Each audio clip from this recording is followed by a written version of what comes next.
Let me be frank. I love this institution. I treasure being a part of this institution.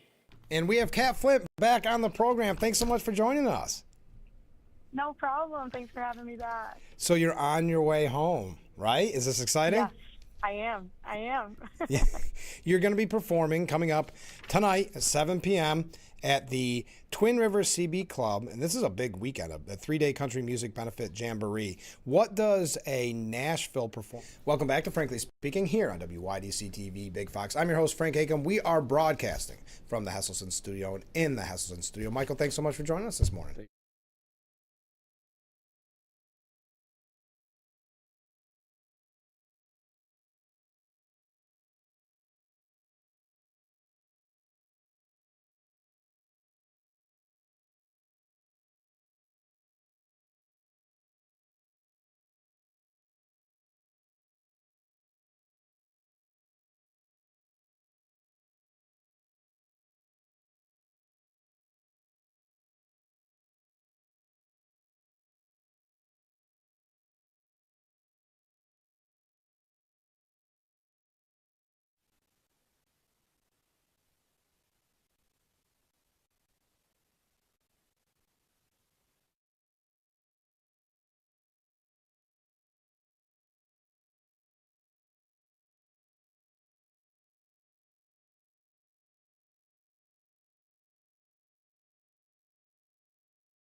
Well, good morning and welcome to Frankly Speaking here on WYDC TV Big Fox. I'm your host, Frank Akam. We are broadcasting live from the Hesselson studio here on Market Street in Corning.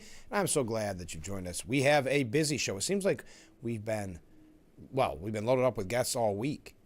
But on Fridays, the last couple of Fridays, we've been very busy. Today, we're going to hear from Assemblyman Phil Palmisano, a video from Albany, where he talked about the redistricting plan from Democrats. That'll be coming up probably in the 7 o'clock hour. In this hour, we're going to talk with Kat Flint, born in Addison, now currently in Nashville, making her way through the country music scene. She's returning home for a concert tonight, and we're going to hear from her from the airport. So Kat Flint coming up in this hour, and then in the 7 o'clock hour, Michael Reynolds. He is going to tell us about his journey and what St. Baldrick's means to him. First, let's start with viewer comments. We've got a lot to get to this morning, not a lot of time to get there. Good morning, Frank. Well, good morning. $850 million secret networks are fueling the anti-ICE uprising. Jack, this is Jack, says, no surprise here. I'm shocked they were able to use both tax dollars and private donors. The corruption in this country is absolutely, unbelievably out of control. Too many foxes are running the hen house. I'm shocked that it's even out in the news media. I don't know how you can hide almost $1 billion operation for so long. Try doing that in the private sector. The corruption has to be running insanely deep and wide. All these people owe us money back from what they've stole. They need jail maximum sentences. Yes, the more we learn about this, the violent anti-ICE protests that have turned the Delaney Hall Detention Center into a war zone, not your grassroots movement, just like the No Kings rally, not your grassroots movement, as they try to claim. It's part of a well-funded effort bankrolled by some of the biggest leftist organizations in the country, according to the New York Post and Fox News Digital. They found that around 100 groups, which one expert dubbed the Delaney Hall 100, includes the American Civil Liberties Union, Indivisible, and Democratic Socialists of America. These entities, with a combined revenue of nearly $825 million, are playing a major role in the violent demonstrations, which have led to dozens of arrests. Agitators are also using secretive groups on chat app Signal to coordinate and more effectively battle authorities at the facility, which has become a national flashpoint. Fox News investigations gathered tax filings, strategy documents, and social media posts to piece together the rampant astroturfing taking place at Delaney Hall, which protesters have framed as a righteous struggle of the common man against cruel and oppressive authorities. You know, you've got to know there's a lot of people making money off of these protests. But you know there's those sad people, just like we see at the No Kings rally, even locally. The sad people that are along for the ride that aren't pocketing any of the money. The investigation unearthed a planning document called the Delaney Hall Creator Brief, which outlines talking points for activists such as calling the detention center a concentration camp and calling detainees imprisoned prisoners and captives. Chuck Flint, a nonprofit expert and former U.S. Senate Chief of Staff, told the outlet, we should be very concerned about Delaney Hall 100. Protests like the kind we're seeing outside Delaney Hall are not organic protests. These are manufactured, strategic, calculated endeavors by an army of nonprofits meant to push subversive activity. These groups generate annual revenues greater than many of the cities in which they protest. They act like military battalions with the ability to overwhelm a city's public safety resources. He likened the situation to David versus Goliath, through social media posts and chats and secretive signal networks with monikers like Framed and Unrest and Wicked Something. Agitators have coordinated on everything from transportation to logistics to the delivery of supplies like goggles, respirators, and protective knee pads. Most everything is concealed from the ground up to their identities and signal chat rooms, their funding, and names of the people on the street and their leaders. They know what they are doing is wrong. They don't want you to know who's in charge. They have masks on. They don't want you to know anything about the organizations, their people. They are flipping the rules. They shout to the ICE agents, you are all wearing masks. Meanwhile, they are wearing masks. Other far-left groups have been found to be in league with the anti-ICE demonstrators, including the U.S. Revolutionary Communist Party, Speak Out Socialist, Refuse Fascism, Freedom Road, Socialist Organization, Freedom Socialist Party, and the Black Panthers. The first iteration of the Delaney Hall 100 dates back to February of last year when federal contractor GEO Group, Inc. announced it would reopen the facility as a federal immigration detention center with a long-term contract with ICE. As if on cue, activists started gathering around the facility, which expanded through the spring and summer when left-wing politicians like Newark Mayor Ross Baraka, Representative LaMonica McIver, and others showed up demanding access to the facility. All right. So thank you to Jack for sending in that message and giving me an opportunity to talk about that. Last night, breaking news, Senate Republicans overcame deep internal divisions to pass a massive $70 billion immigration enforcement package. This was early this morning. This is very breaking news. As a matter of fact, it was just about a half an hour ago when it broke. Delivering a political win to President Trump after weeks of struggling to pass the bill. The bill, which funds ICE and Border Patrol through the rest of Trump's term, protecting the agencies from future government shutdown fights, now goes to the House for final passage. In another win for Trump, Republicans ultimately approved the bill without new language, rebuking him over his push for a $1.8 billion Justice Department fund that's been the major issue. Even some Republicans like John Thune, the weaponization fund, have turned against him on this. The immigration bill, which some Republicans predict could be Trump's last major legislative victory before the midterms, have been stalled for weeks after a GOP rebellion broke out over the, quote, anti-weaponization fund. Senate Republicans rejected multiple efforts on Thursday to formally kill President Donald Trump's push for a $1.8 billion fund to compensate people who claim they were victimized by the government. Some Republicans, including lawmakers facing tough re-election races in November, voted in favor of the efforts, highlighting concern within the party over what they're calling a quote-unquote slush fund. The efforts to kill the fund came as the Senate holds a marathon voting session known as a votorama on amendments to a $70 billion GOP immigration bill. That bill, which some Republicans predict would be Trump's last major legislative victory. Okay, they got to mention that a lot, huh? So there you are. That was big news coming in last night. Man, everything here, this is coming from CNN, everything's about the anti-weaponization fund. Now, on Thursday evening, Senator Lindsey Graham offered an amendment to add the Save America Act, which would require IDs and proof of U.S. citizenship to vote, to the immigration bill. It needed 60 votes to pass, but fell short as all Democrats were joined by, you guessed it, 4 Republicans. Who are those 4 Republicans? Well, it's the typical names as that you would expect. Senators Susan Collins, Lisa Murkowski, Mitch McConnell, and Thom Tillis. Thom Tillis is way out the door, showing his true colors. Mitch McConnell, always been a wishy-washy Republican, and Collins and Murkowski, you could argue that they're not even in the right party if you wanted to. It's the second attempt by Republicans to attach the Safeguarding American Voter Eligibility Act, the SAVE Act, to their budget reconciliation package.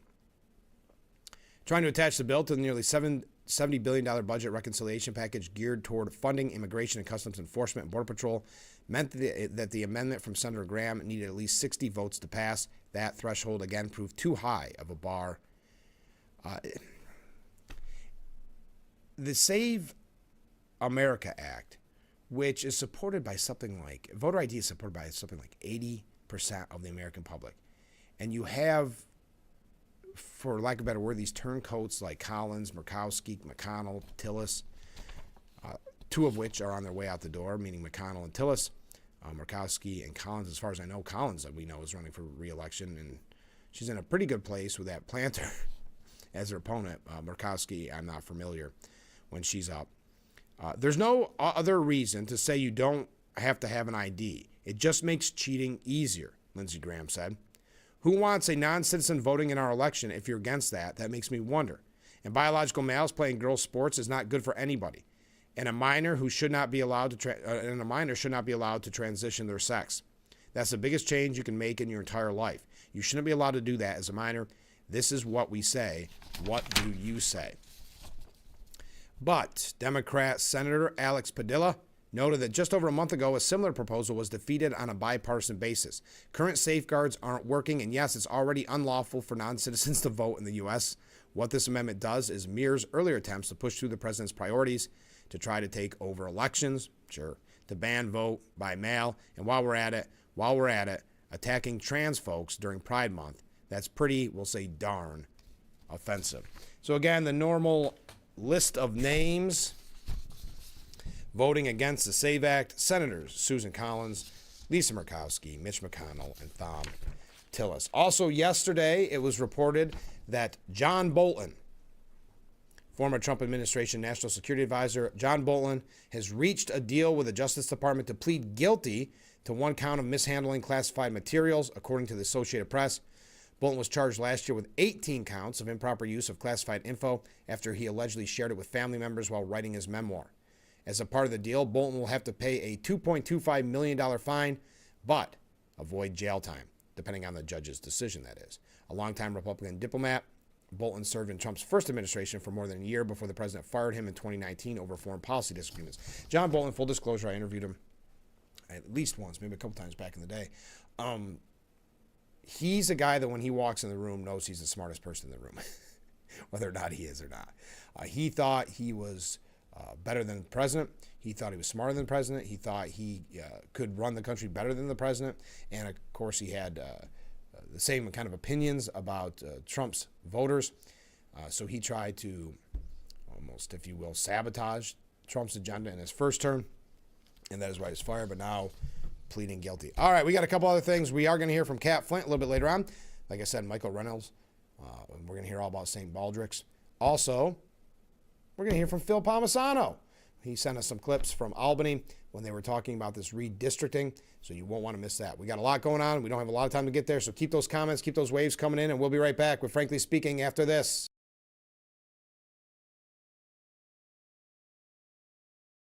What better way to start or end every day than relaxing in your very own Hesselson's hot tub?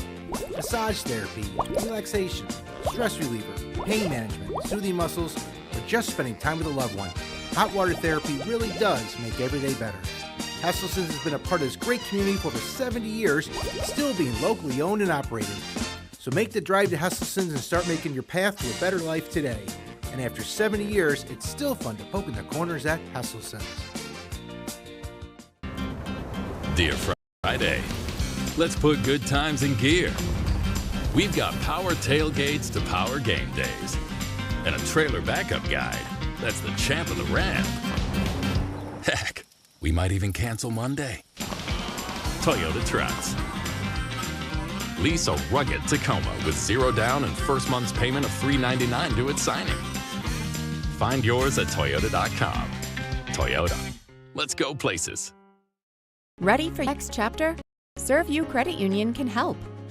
ServU offers 30-year mortgages at just 4.99%, making your dream home within reach. Love your current home? Use a ServU Credit Union fixed-rate home equity loan to make improvements, or even pay off high-interest debt. Borrow at a rate of 4.99% for 15 years. Whatever your next chapter, ServU Credit Union is here to help. Hi, I'm meteorologist Brandon Weathers. We'll be approaching 90 degrees this afternoon, mostly sunny skies, certainly above average by 10 to 15 degrees. Then overnight, 63 for a low. Heading into Saturday, holding on to some warmth, but we'll end our dry streak. Scattered showers and thunderstorms, slightly cooler Sunday, but still in the low 80s. We'll build back to low 90s heading into Thursday, and a generally quiet stretch expected next week.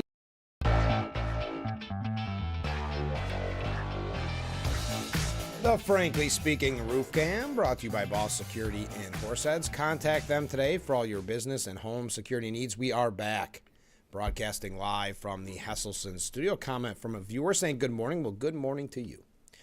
Just a quick question regarding the funding of the anti-ICE, anti-American punks.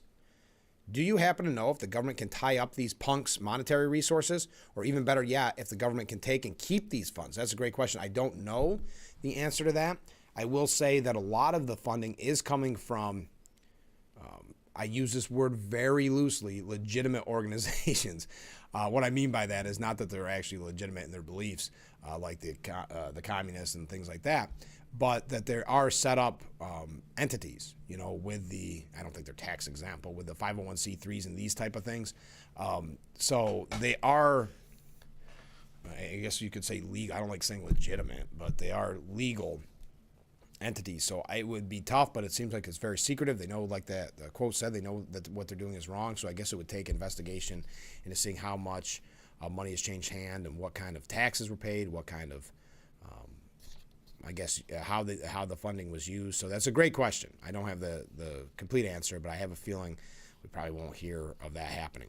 Okay, I just have to mention this. So we know that President Trump and New York Mayor Zohran Mamdani are going to the Knicks game on Monday.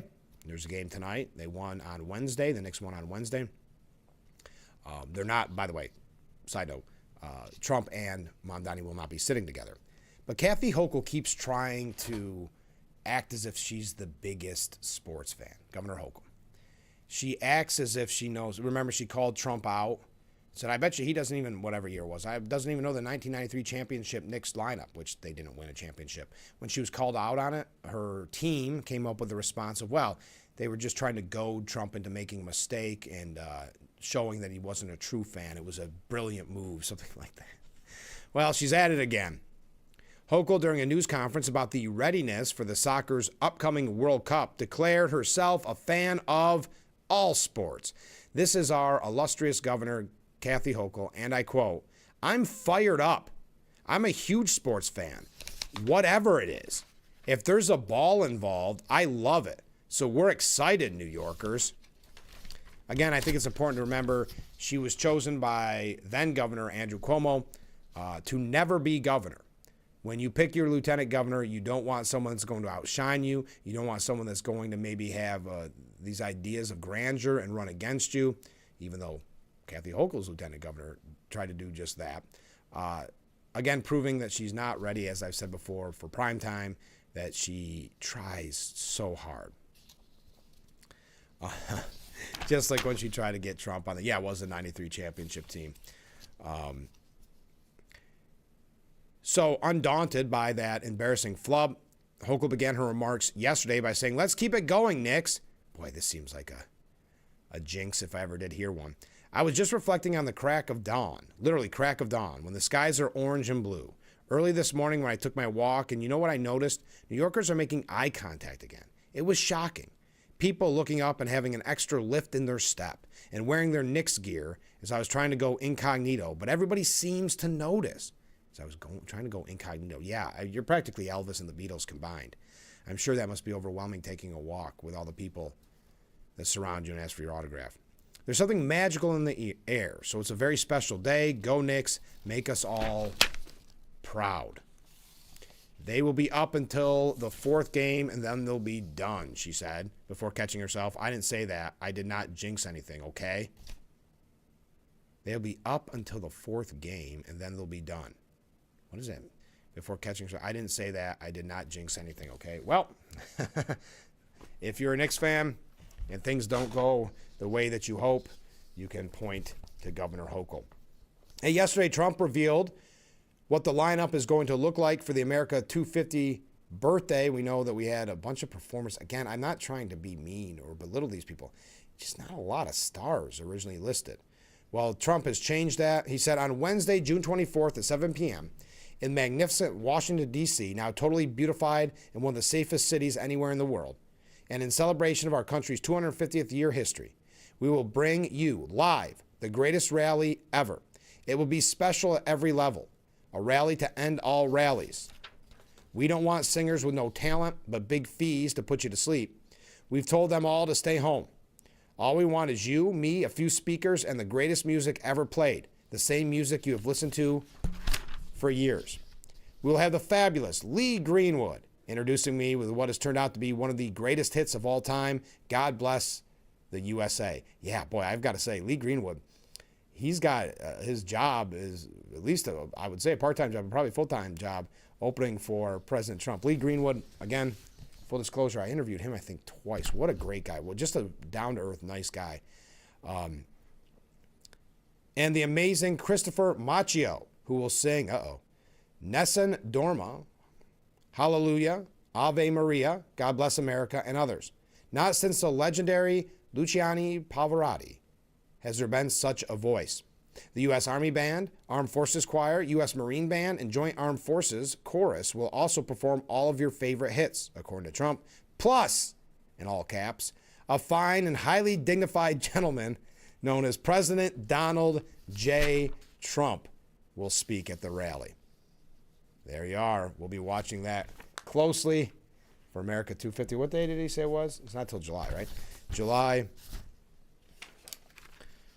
Oh, no, I'm sorry. It is June 24th at 7 p.m. So right around the corner. I think next weekend are the UFC fights that Al Sharpton said were racist. I made it sound like all UFC fights may be racist, but in the way he described it. But the UFC fights, I believe, coming up next weekend, but it's on a Sunday for some reason.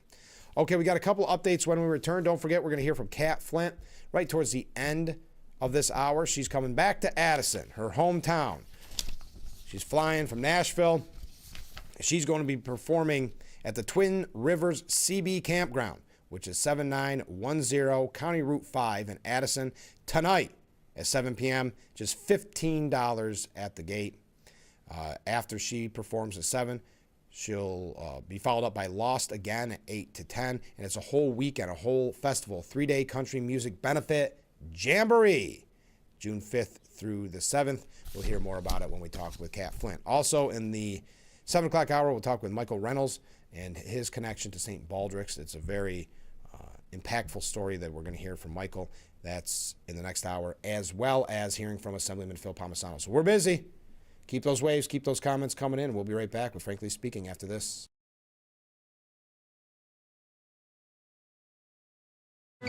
Give kids time. Ask them how they're feeling. And listen. Give kids time. Just 5 minutes a day. Ask them how they're feeling. And listen.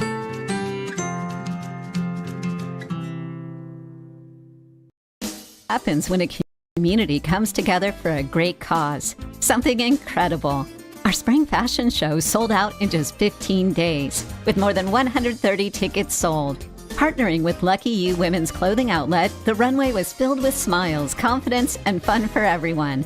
Thanks to our amazing sponsors, volunteers, supporters, and guests, we raised over $4,000 for Bompa's House and are honored to support the care and comfort they provide our community.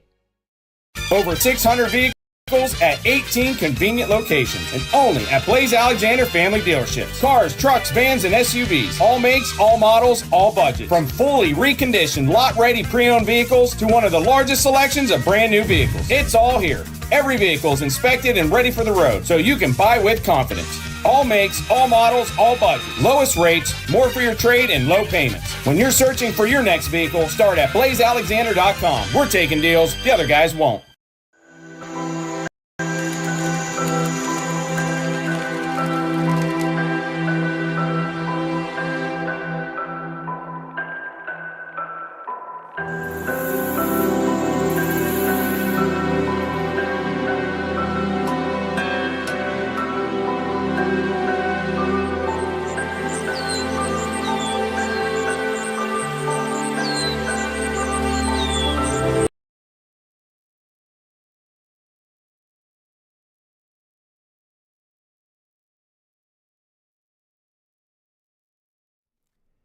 The Frankly Speaking Roof Cam, brought to you by Boss Security in Horseheads.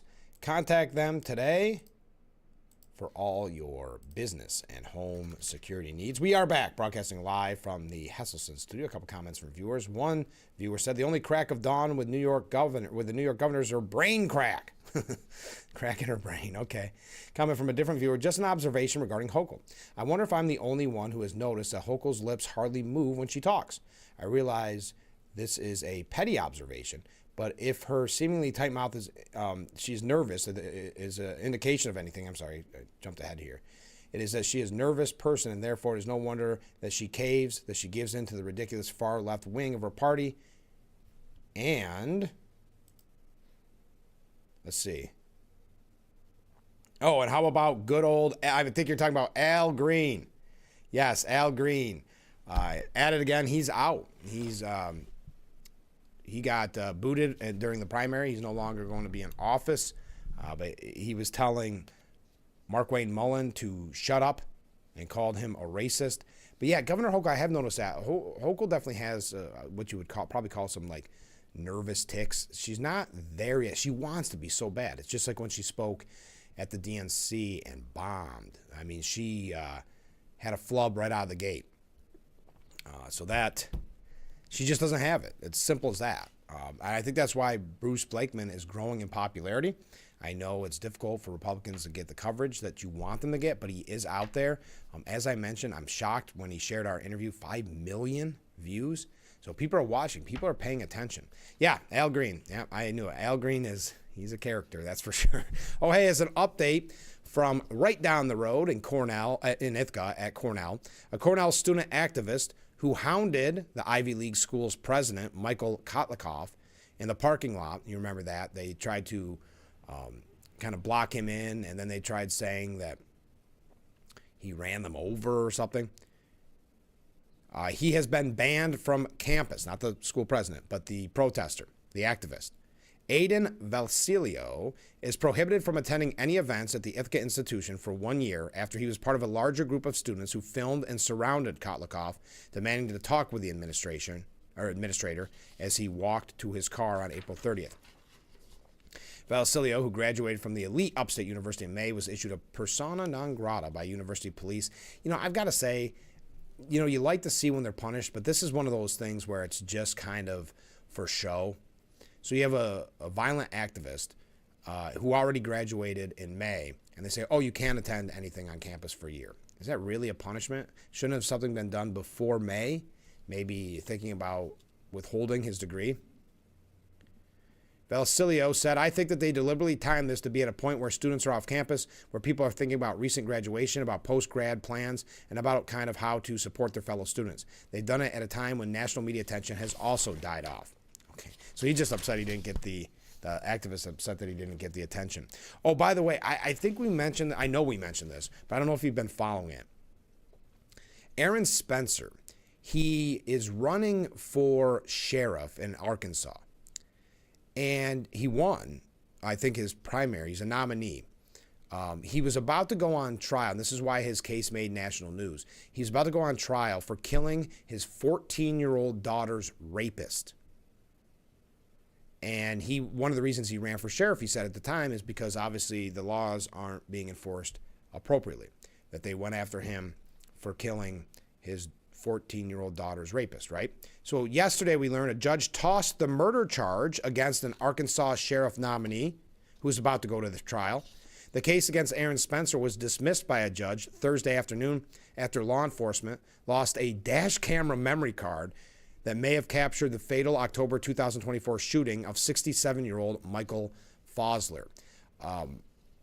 That seems to me like a convenient excuse. That seems to me, oh, we lost a dash cam. Let's not get into this. The public relations of arresting and charging a sheriff nominee with murder when he murdered his 14-year-old daughter's 67-year-old rapist. Special Circuit Court Judge Ralph Wilson Jr. said the court finds that conduct by law enforcement was so erroneous that dismissal of this case is warranted.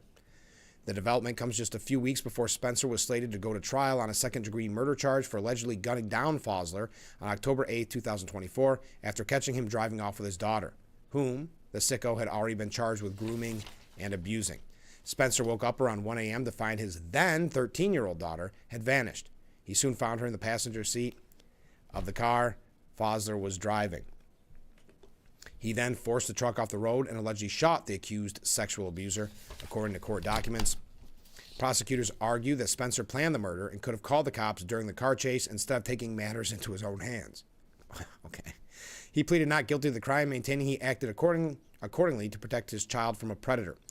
Spencer's attorney have not denied that he shot and killed Fosler, and that the protective dad said the incident spurred him to run for sheriff in Lonoke, I don't know if I'm pronouncing that right, Lonoke County, Arkansas.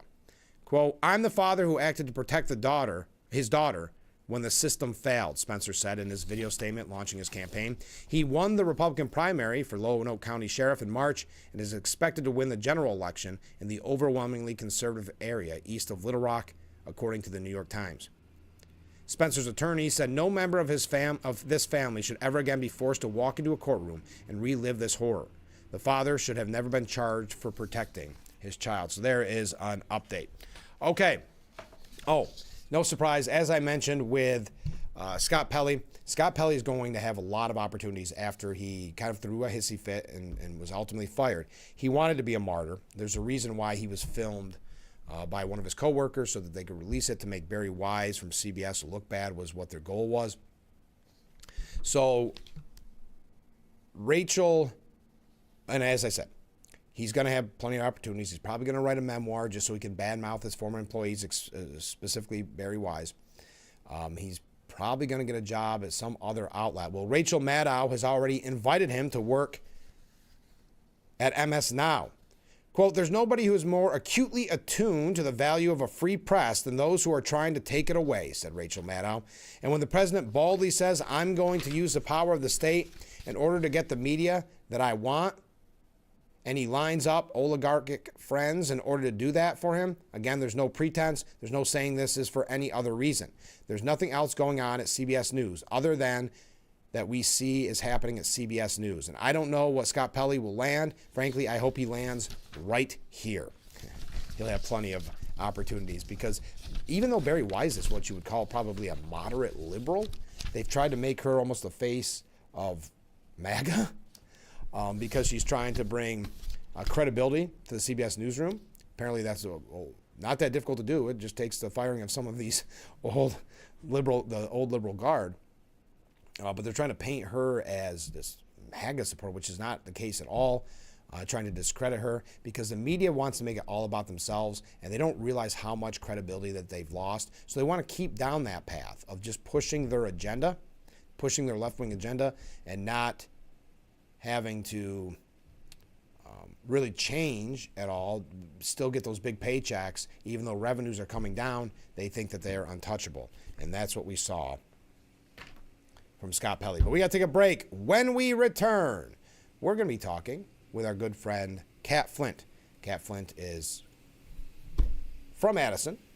She is currently living in Nashville, making her way through the country music scene, trying to make it in Nashville. Sorry, I got the street sweeper right here.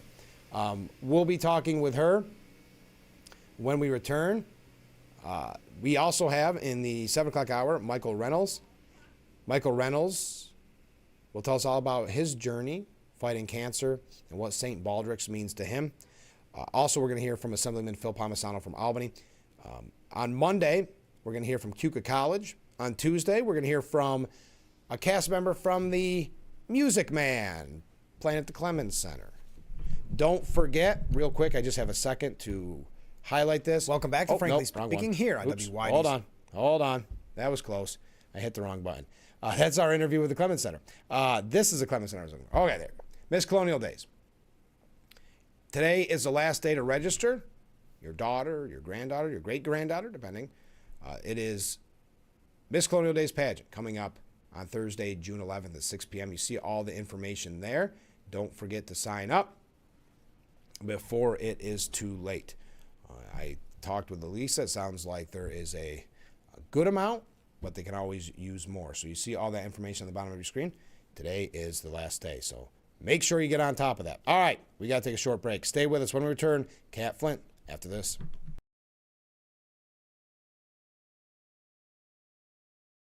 Summertime in New York State is the perfect time to get away. To turn moments into your favorite memories. To reconnect and soak up the sun. Or to unplug and unwind together. No matter what you do, it's going to be a summer to remember. You don't want to miss it. New York State, everything you love. Plan your summer escape at iloveny.com. Small businesses are the heart of America. Like you, these entrepreneurs started out with a dream and the drive to build a better life. If you have a small business idea to grow or challenge to face, you don't have to go it alone. Since 1964, SCORE has helped millions of entrepreneurs build their businesses. Today, they are the nation's largest nonprofit source of expert mentoring, resources, and education.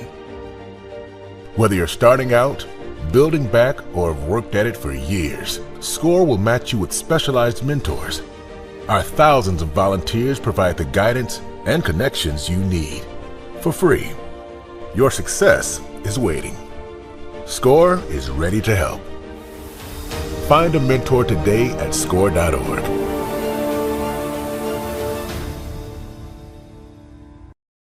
Hi, I'm meteorologist Brandon Weathers. We'll be approaching 90 degrees this afternoon, mostly sunny skies, certainly above average by 10 to 15 degrees. Then overnight, 63 for a low. Heading into Saturday, holding on to some warmth, but we'll end our dry streak. Scattered showers and thunderstorms, slightly cooler Sunday, but still in the low 80s. We'll build back to low 90s heading into Thursday, and a generally quiet stretch expected next week as of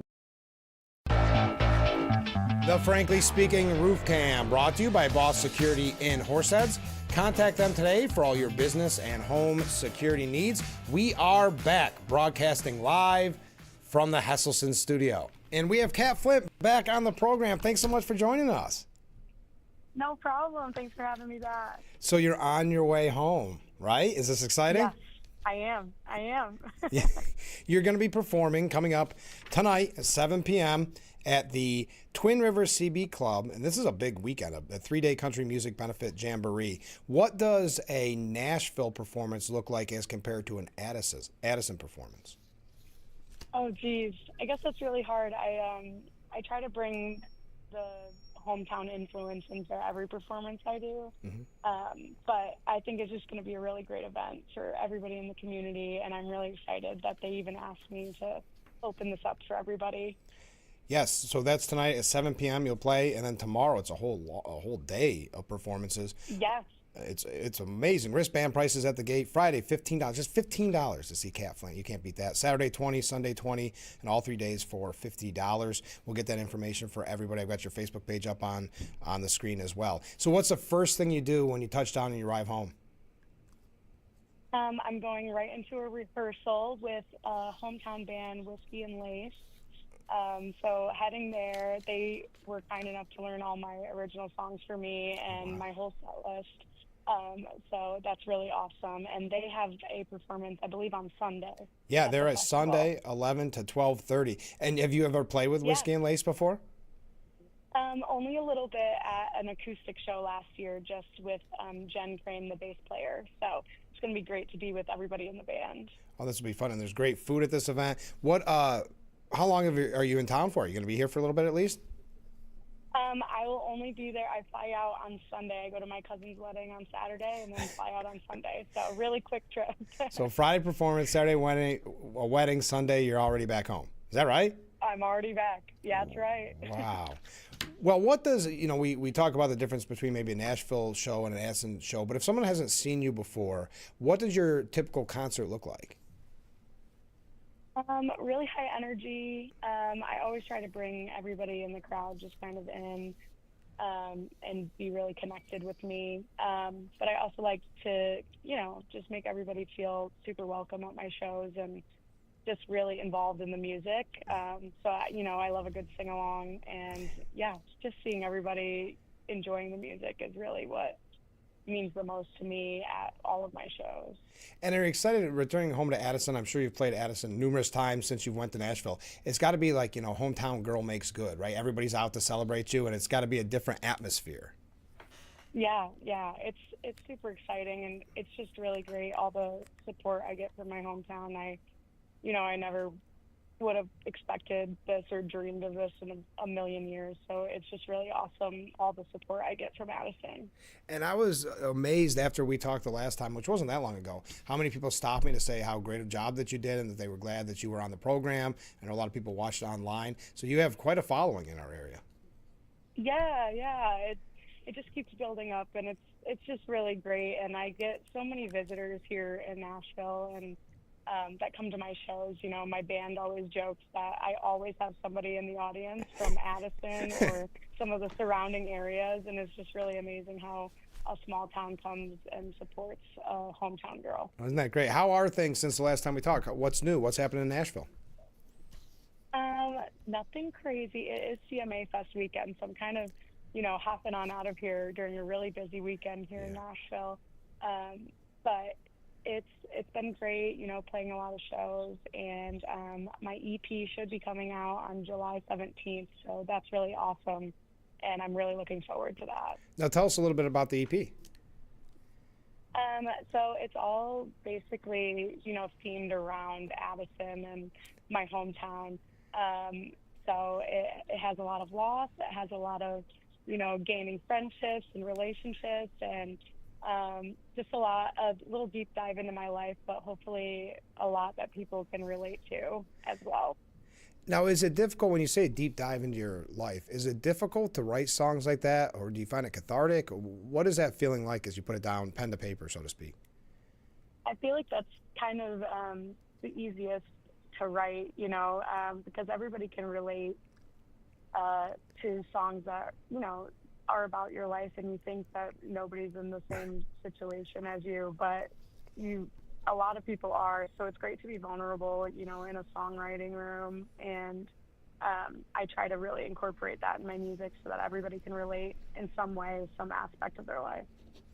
Do you find that your songs based around Addison, that they resonate with people no matter where you play? Because so many people, especially in the country music world, come from smaller towns and smaller villages. Do you hear people come up and say, essentially, I grew up in Addison? Yeah. And even when I play Addison, I always tell people, you can replace it with your town's name, Right. in the chorus. And they do really relate no matter what small town they're from, whether it's on the East Coast, the West Coast, in the middle of nowhere, Midwest. I feel like everybody can truly relate, and that's been really awesome to see and hear from people listening. When you mentioned that you wrote these songs and they're about your life, what is your songwriting process like? How do you handle that? I guess I would think quite a chore. Yeah, and that's where co-writing is the best and really comes into play. And you sit down in a room with really talented people that are all good at really different things. I'm really good at creating the lyric side of things, but I could sit down in a room with somebody that's really great at melodies and kind of putting that all together. So it's kind of a teamwork process, but I'm definitely more of a lyric person rather than a melody person. Mm-hmm. And so I always try to, get in a group where somebody that can do a melody as well. When you're in Nashville, how many shows, like a week, do you do on average? Right now, I'm doing about 6 a week. Wow. As well as serving and bartending. So it's a little bit of a crazy life I have going on over here, but we get through it. I was going to say it'd be nice to come home to Addison and relax for a moment, but it sounds like you're not even going to have a second to relax. Yeah, maybe just a little bit. It'll be nice. Yeah. But, when I'm performing, it's almost relaxing to me because it just kind of feels like I'm in the right place at the right time, Sure. Do you have every night when you play, I mean, that's a remarkable 6 different shows. Do you have a favorite song that you play? That's really hard. I would say probably Bobby McGee, Janis Joplin. Sure. But I love the country stuff. I love all the new Ella Langley and Casey Musgraves stuff too. So. And I know we talked about this last time in the program, but I think it's worth kind of reiterating. Who are your influences when you get up there every night? Who is it that you're kind of channeling, for lack of a better word? Again, Casey Musgraves is really one of my biggest influences, as well as Maren Morris and the Chicks and Jody Messina. I kind of like to blend that 90s country with current country. Sure. And just kind of make it my own thing, but channeling that all in for sure. Cat Flint will be in Addison tonight, and that's at the Twin Rivers CB Club in Addison, New York. That's 7910 County Route 5. You can find out more at 607-329-0575. And it's just $15 at the gate. You're not going to want to miss this. After, Cat, it's Lost again from 8 to 10. So, Cat, you start at 7. And what do you say before we go? What do you say to the people of Addison before you start playing tonight? Thank you so much for all the support, and I'm so excited that we're bringing these amazing events back to Addison, and just kind of celebrating our awesome little small town. Yeah, I couldn't agree more. Next time you have to stay longer. We got to get you in the studio next time to play. Yes, we need to. We need to. Well, Kat, thanks so much for joining us. Best of luck. Safe travels. Have fun tonight. Thank you so much. I appreciate it. All right, we'll be right back with Frankly Speaking. Stay with us.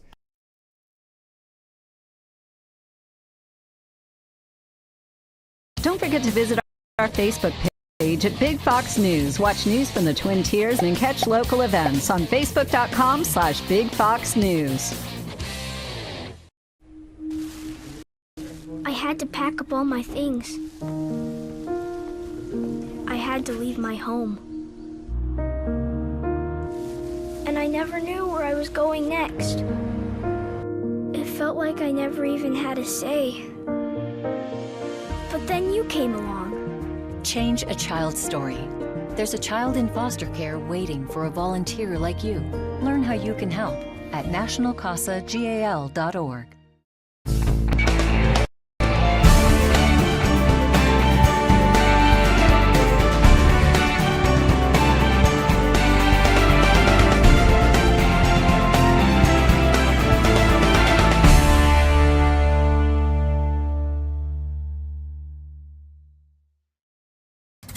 There have always been a few, ready to fight and win. Since 1775, these few have been Marines, and they come from across this land to defend the future of our nation. This year, our Corps celebrates 250 years, and Marines are proud to serve this country, each other, and all that is still to come for America.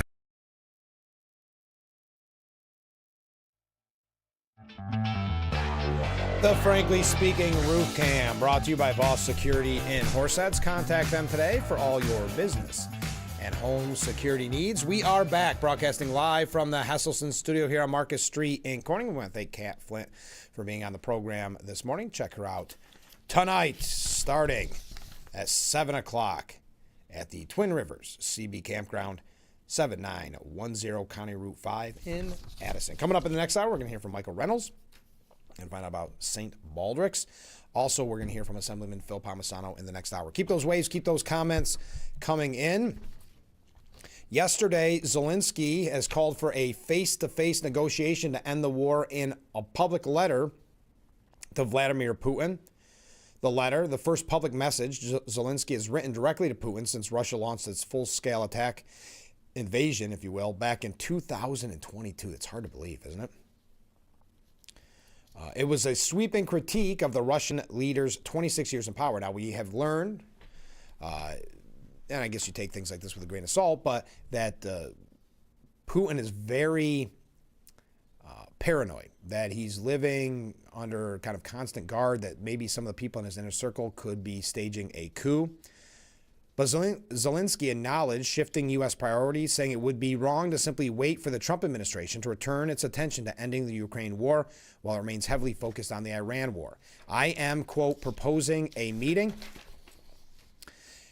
U.S. President Donald Trump said it would be great if Putin and Zelensky met. They should get it done. Asked what concessions he had urged Putin to make to end the war, Trump declined to provide details, but said both sides would need to compromise. They're going to both make compromises. I suggest those compromises. Zelensky appeared to be trying to seize a pivotal moment in the war as Ukraine has begun to regain some battlefield leverage, largely through improved long-range strike capabilities that have complicated Russia's advances. At the same time, Moscow has intensified its deadly aerial campaign across Ukraine, seeking to exploit Kiev's shortages and continued vulnerability to ballistic missile attacks. He said the talks could be hosted by a neutral third country, ruling out both Moscow and Kiev as venues, and suggested Switzerland, Turkey, or Arab states as possible hosts. Quote, "It is leaders who resolve the key issues. That has always been the case, and it always will be. I propose to set a clear date for such a meeting." All right, there you go. The world has not grown tired of Ukraine, as you long hoped it would, Zelensky told Putin, but there is growing fatigue with Russia. All right, yesterday, Acting Attorney General Todd Blanche vowed that the Department of Justice will use every tool at its disposal to help build Trump's new ballroom at the White House, despite being dealt setbacks from Congress and the courts. And this is what I think we're concerned about with the midterm elections. That whether it's the 4 Republicans who voted yesterday, and that's breaking news, against the SAVE Act, I don't know their justification. I think the weakest argument that they're making, and Democrats are making this, I'm assuming the Republicans, the defected that went against Trump, I'm assuming their argument's the same, that we don't need it. This is a false narrative. It is not. The American people support, in the 80 percentile, support the SAVE Act, the voter ID to vote. It only makes sense. But what I'm saying is, coming to the midterm, what I'm concerned about is you have Republicans who maybe they're not going to every primary, not every general election, but they vote on the big ones. And they say, okay, well, we gave you, Republicans, the House, the Senate, and the White House, and you couldn't get done the things that you promised you could get done. Not what Trump's doing. Trump's doing great, but his agenda is being thwarted by fellow Republicans. And so will that lead to kind of a malaise, to a not getting out, not taking that extra little step to go out and vote in the midterm, that apathy? That's what I think we're all concerned about. And this is another example. Why Republicans voted against the ballroom is beyond me. Blanche said, we're going to continue to do, meaning the Department of Justice, will continue to do everything we can to get that ballroom built. And that's working through the courts and appealing where we need to, and try to get the judges to understand why this is extraordinarily important for the government and for the country. As we talked with Assemblyman, but former Congressman, Joe Semplinsky, who had attended an event at the White House, as he said, that this ballroom has been needed for decades. Past presidents, I should say, have said that they needed that ballroom. And yet, because Trump is involved, it is being, is being stalled. It is being, hopefully stalled, but is being attacked. And as I've said in the past, and I think you would tend to agree, according to comments in the past, that the litmus test for Democrats will be, who are running for president, will be, will you tear down the ballroom, if eventually the ballroom is built. Additionally, Blanche and Patel have hosted news conferences announcing charges against high-profile individuals and entities, including the accused White House Correspondents' dinner shooter. The president says repeatedly, as recently as yesterday, at least twice, that the money for the ballroom was funded already, and the fact that the Congress offered to fund it through reconciliation. The issue with the ballroom is not funding, and President Trump has said over and over again why we need it. He's totally right. All right. We got to take a short break. Then we're going to wrap up our number one. Stay with us. Get those comments in right before break. We'll be right back after this.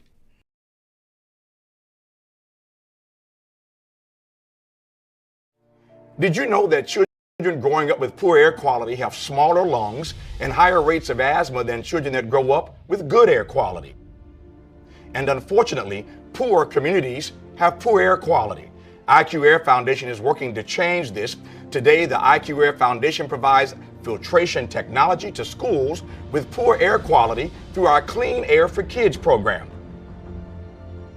Our goal is to help over 50,000 school children every year breathe over 90% cleaner air indoors, helping to level the playing field, reduce barriers to learning, reduce sick days, and increase test scores. Mitigating poor air quality is key to environmental justice. Help Clean Air for Kids reach more children at IQAirFoundation.org.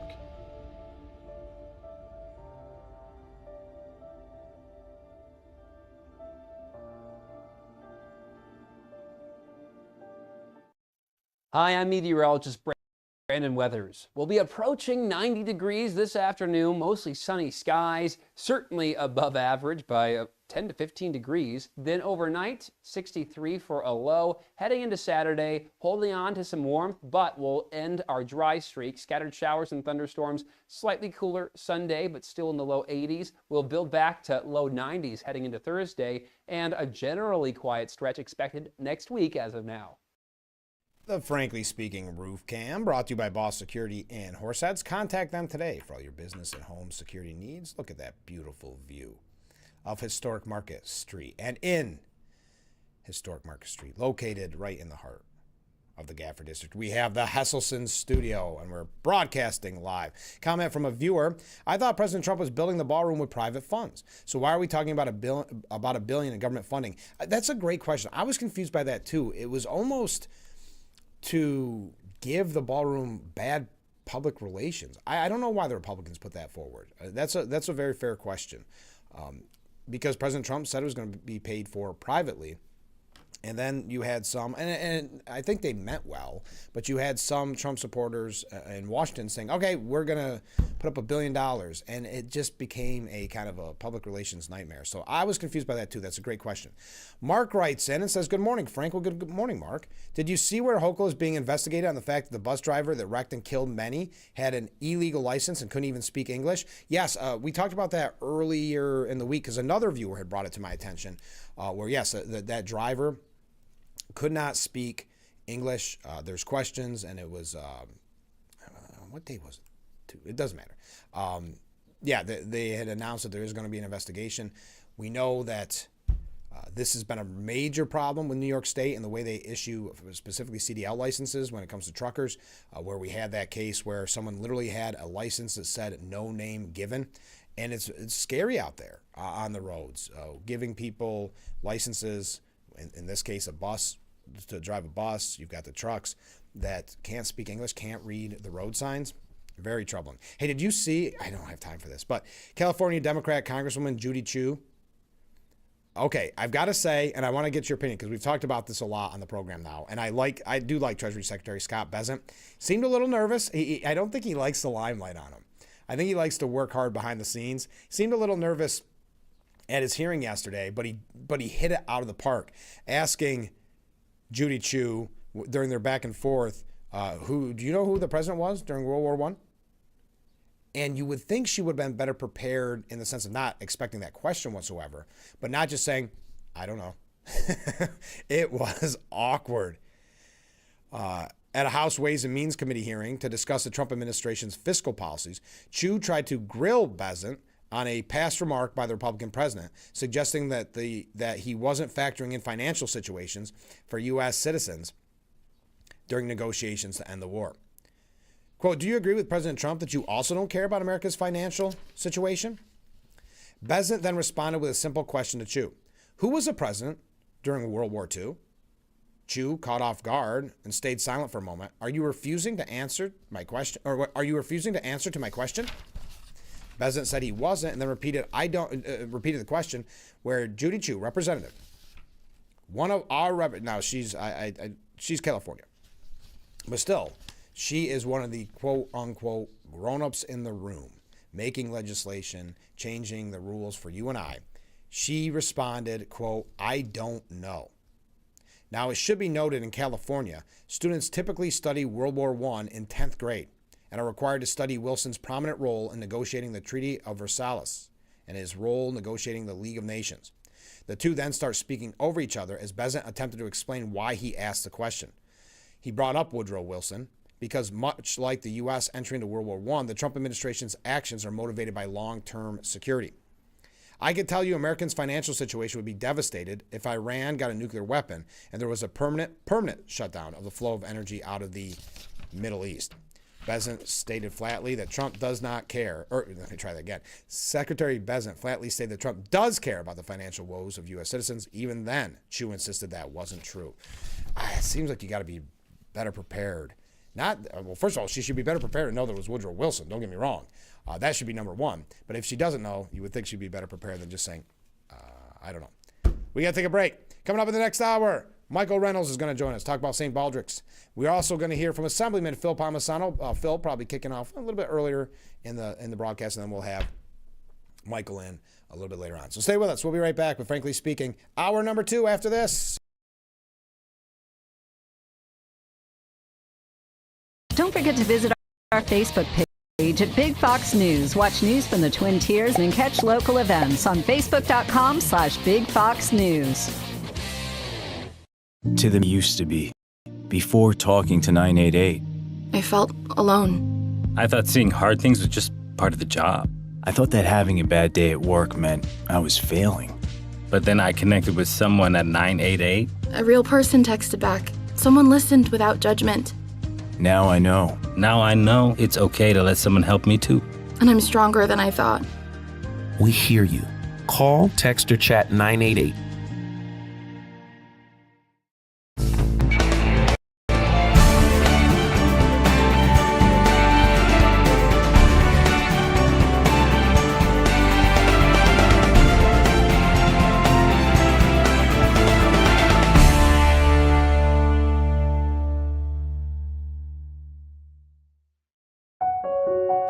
When a child is fighting a critical illness, one truth touches us all. Every child deserves a childhood. A wish sparks a ripple of hope that transforms communities far and wide. And when we grant wishes together, we create a movement of kindness, strength, and unity. Become a wish maker today and be part of a journey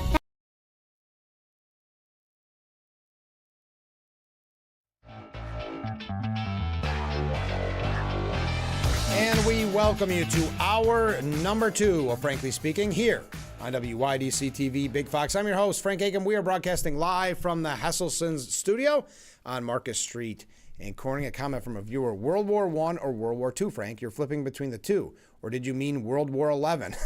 Did I apologize if I flipped through the two. I meant World War I, but I was reading it kind of quickly because we were running out of time. So if I flipped through the two, Besant had asked Chu about who was president in World War I. But no, I don't think World War XI came up. I'm not sure. I wonder what World War we're up to, according to Elon Omar. That's a good question. It was World War XI, but I mean, I missed everything after two, so I'm not sure where we're at in that race. All right, the new political dawn for California has yet to fully emerge. Man, talk about a kind of a messed up system where we still don't know the winner. It could take weeks, but the race has tightened a little bit. It should be noted, where we have former Health and Human Services Secretary Xavier Becerra slightly chipped away at frontrunner Steve Hilton's lead. Steve Hilton, the Republican. Becerra is second place with 26% of the vote, trailing former Fox News host Steve Hilton, who leads with 27.2%. So 27.2 for the frontrunner Hilton, 26% for Becerra. Also, same, a little bit similar in the LA mayor's race. Now, you have Karen Bass is set. She is going to be in that runoff. But Spencer Pratt lost a little ground to Neetha Raman for a second position and November runoff against Karen Bass. Pratt's share of the vote fell from 29.91% to 29.35%, a decline of 0.56 percentage points. Raman gained 0.61 percentage points, rising from 22.81 to 23.42. So that's just a quick update. We've got, his takedown of Ron Wyden. Yeah, that was, you're right. Thank you to the viewer who said that. His takedown, meaning Besant, of Ron Wyden. Ron Wyden was even better.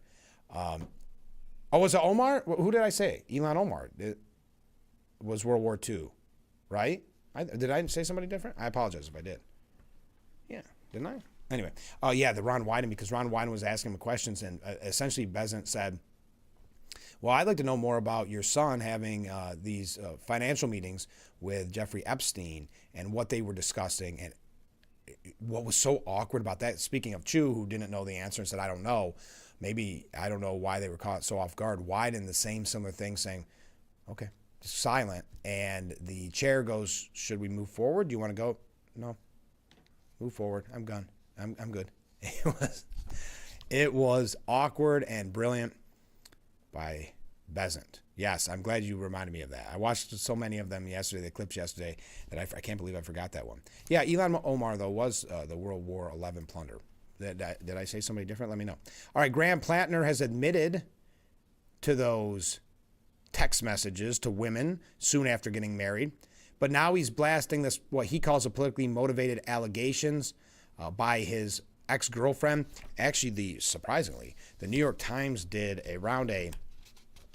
how many pages was this? Probably about 12-page, maybe even longer, look into Graham Plattner. Because what he had met with a bunch of Democrats in Washington saying, no, listen, there's nothing else that's going to come out, nothing factual that's going to come out, suggesting that probably more stuff is going to come out. Some anonymous sources in the Democrat Party saying it wasn't confidence boosting. They were concerned because remember, it's too little too late for a lot of people. You've had Chuck Schumer, you've had Bernie Sanders, you've had Gillibrand, so many others who've essentially endorsed him. Tim Kaine, who could have been vice president if Hillary Clinton won. Tim Kaine not willing to denounce the Nazi tattoo. What his ex-girlfriend is saying is that he very well knew that it was a Nazi tattoo because his argument when that first broke was we didn't know. It just was a cool-looking tattoo. We thought we didn't know it was a Nazi SS tattoo. And his ex saying he called it what it was, a Nazi tattoo, saying the relationship was toxic, that he manhandled her, twisted her arm a lot of times. Boy, this just keeps, we just can't go through it. As I mentioned, this is baker's dozen worth of pages here. But he admitted to the texting after he got married, but denied the allegations of abuse by an ex-girlfriend, calling her claim politically motivated. At the beginning of my marriage, I made mistakes, Plattner said in his first major interview since the Wall Street Journal reported that he exchanged sexually explicit messages with as many as a dozen women since his 2023 marriage to Amy Gertner. It stopped when it was happening, Plattner said. What does that mean? It stopped when it was happening. Of course, he went to a friendly arena where he would not be kind of questioned, would not have gotcha questions or, keep going in for answers because he went on MS Now on All In with Chris Hayes. He claimed he started the messages with women soon after we got married, noting that he and his wife dealt with it very, very early in our relationship, and so that's when it stopped. His exes described Plattner as someone who hated women, does not respect women, and referred to them in derogatory terms. One woman, Lindsay Fearfield, alleged that Plattner once twisted her arm during an argument and shoved her in a bedroom, refusing to let her out until she was, quote, calm. She also claimed Plattner, who routinely grabbed her by the shoulder, sometimes hard enough to leave marks, and one time forced her out of a cab she did not want to exit by yanking her wrist. Fitfield, who dated Plattner from 2013 to 2015, further remembered him boasting about his Nazi tattoo, knowing it was a Nazi tattoo. Plattner told Haynes, anything alleging physicality, anything alleging that I knew what my tattoo was, these are the statements of someone who's politically motivated. Those serious allegations are just not true. So you have a Nazi tattoo, and your biggest argument is that you didn't know it was a Nazi tattoo? When asked point blank if Fearfield, a Republican campaign worker from Virginia, was lying, Plattner responded, yes, that is not true. When pressed about his tattoo, Plattner reiterated that any statement saying that I did know what it is, again, totally false. When Hayes noted Fearfield showed the Times text messages she had sent her friends discussing Plattner's Nazi ink prior to making headlines, the candidate said she certainly didn't send that text to me. The text message she's sending to friends who may have recognized it, they didn't tell me that.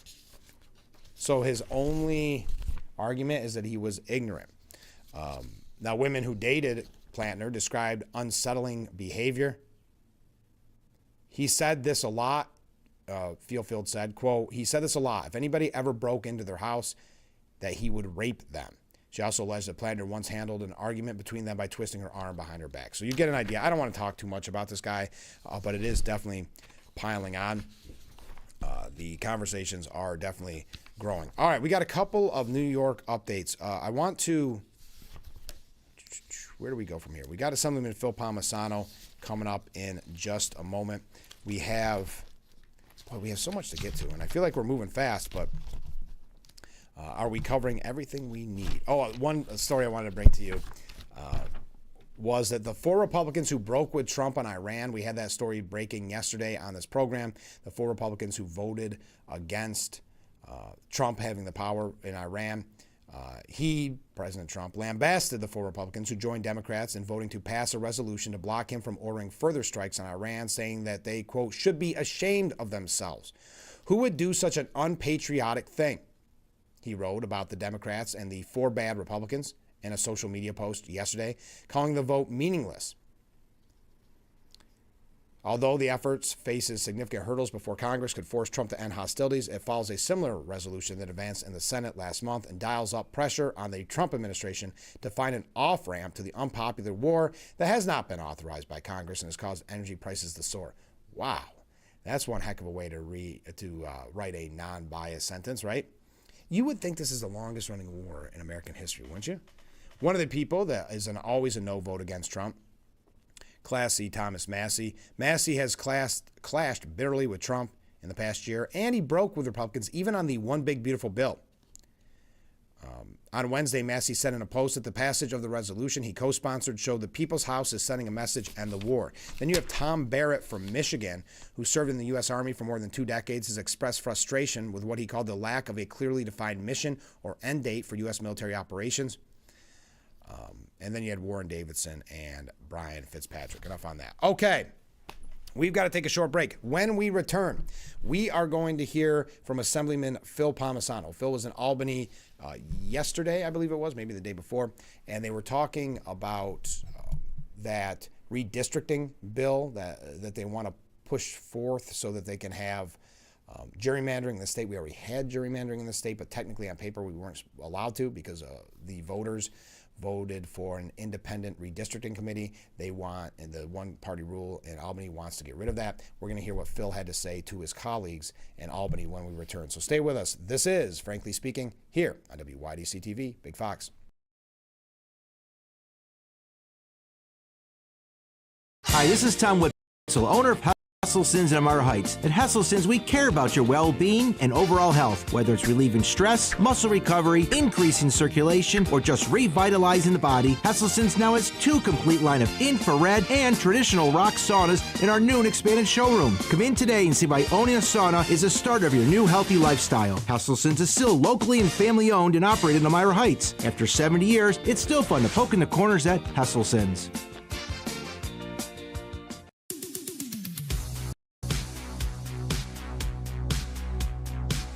Our residents, this is something they love. They put themselves out there doing the show, walking the runway, walking the risers.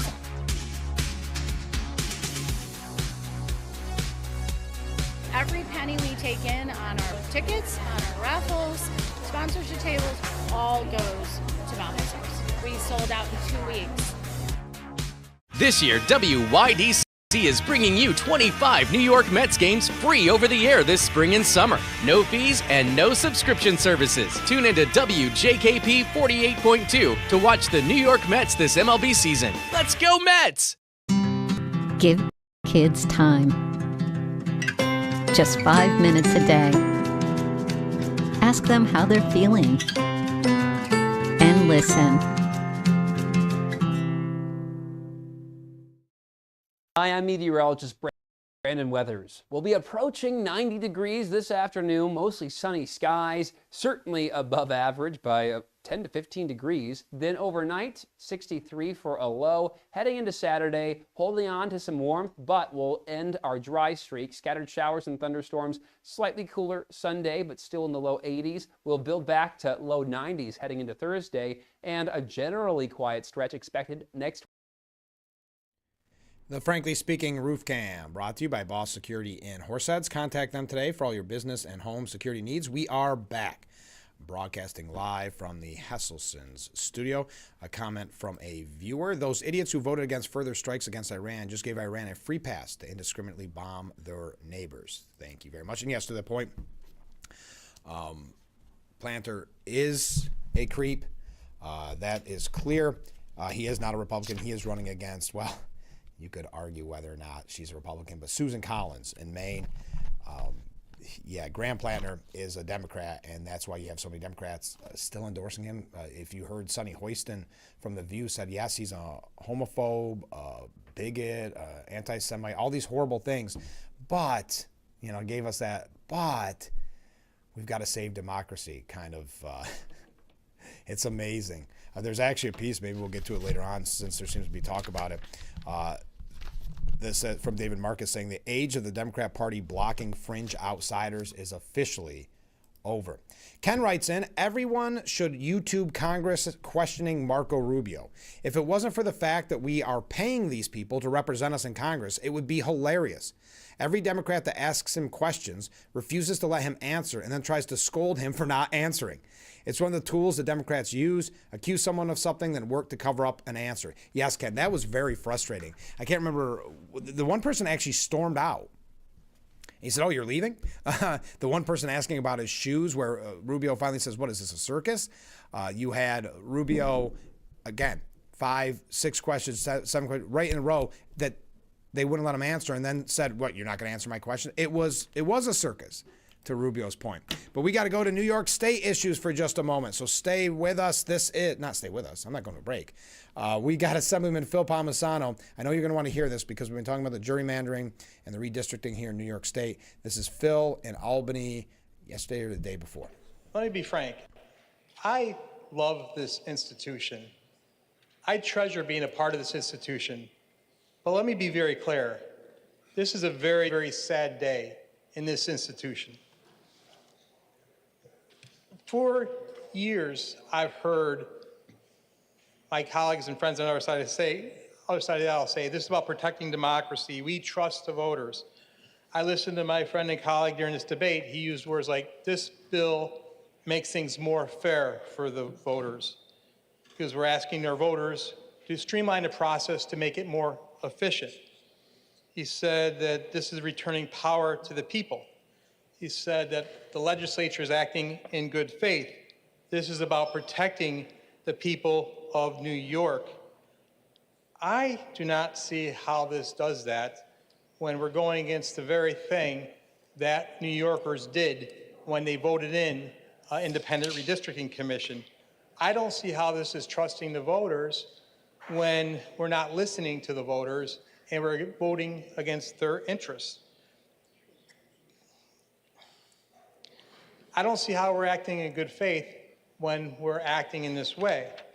I mean, this IRC is basically set up to fail so you can draw the maps, and the voters don't want you drawing the maps.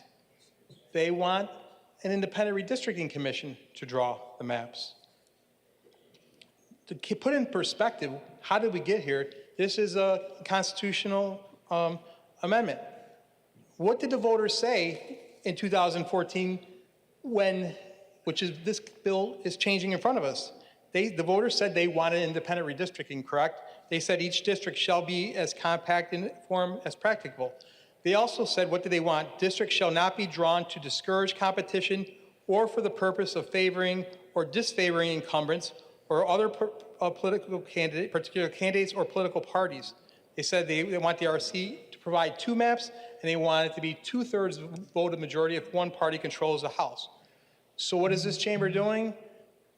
Even though constantly say we trust the voters, when the voters spoke, you're saying we know better. We know what you voted for, but we're going to do it our way. This has real-world consequences, ladies and gentlemen. The language I mentioned here in this bill is what got us here. And the Constitution, which the voters put in 2020, you tried to change it back then, even before the IRC met, before they presented a map. Again, you told the voters you're wrong, we know better, and you put another map before the voters, asking them to approve what you wanted. What did they say? They said no. They said, we already spoke on this.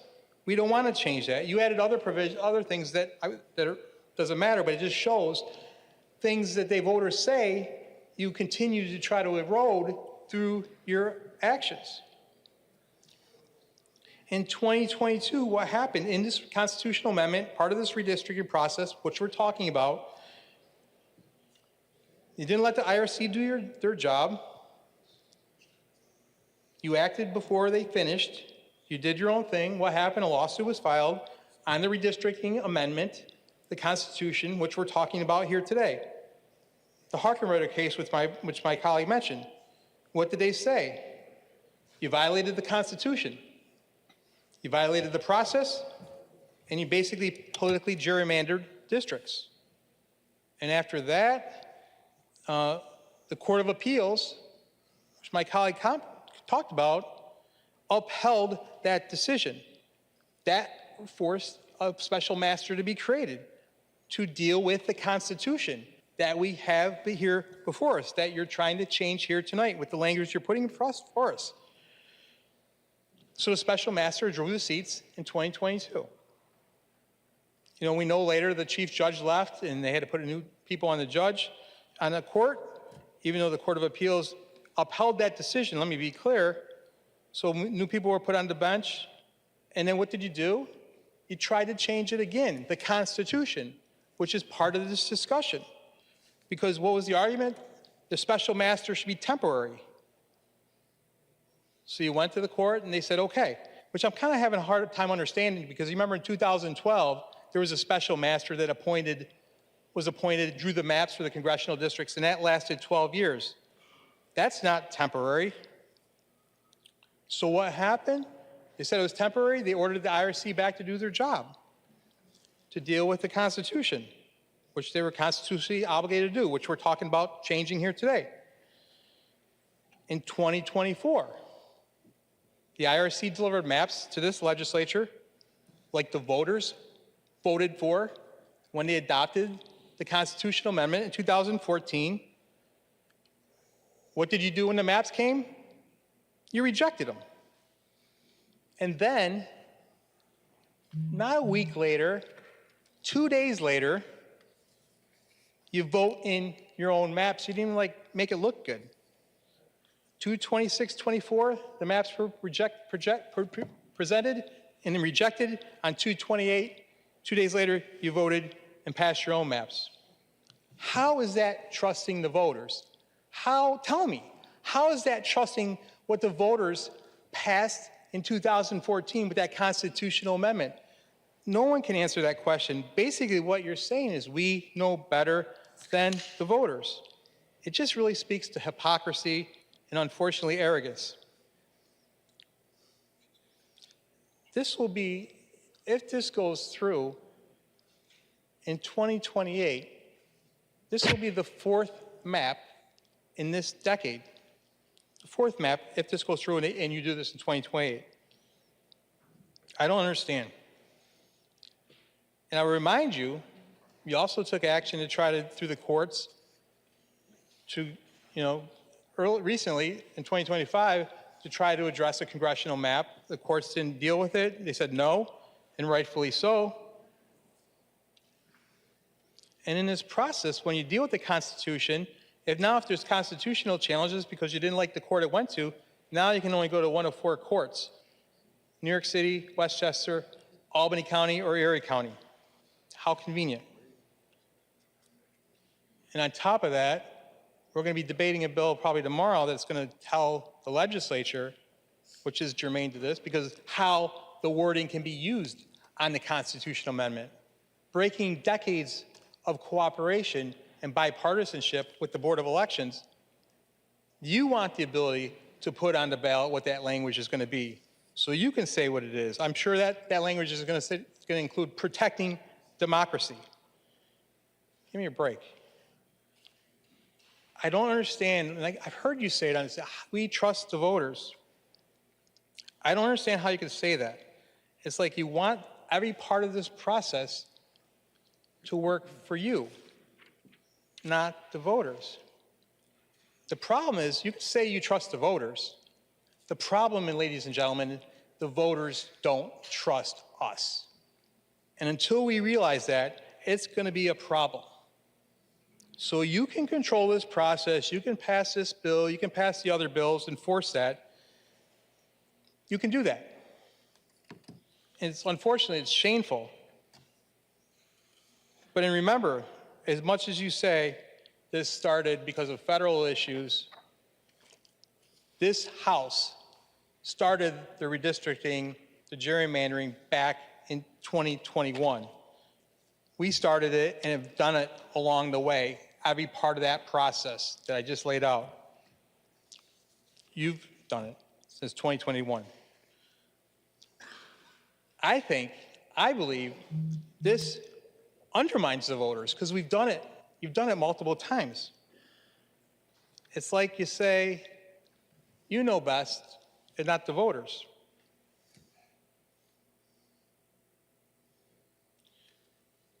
But at the end of the day, the voters are going to have the final say.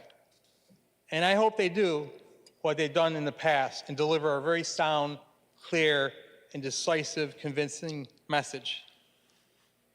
I hope they do, and I think they will.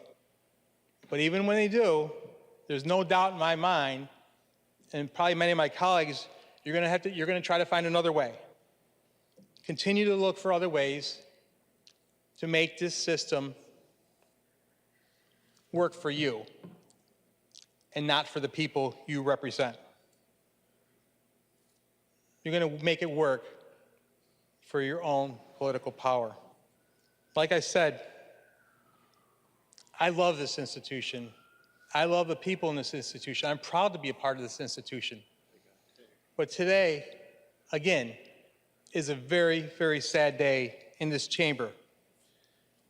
My colleagues, we owe the people of this state much, much better. This bill we have before us doesn't do that.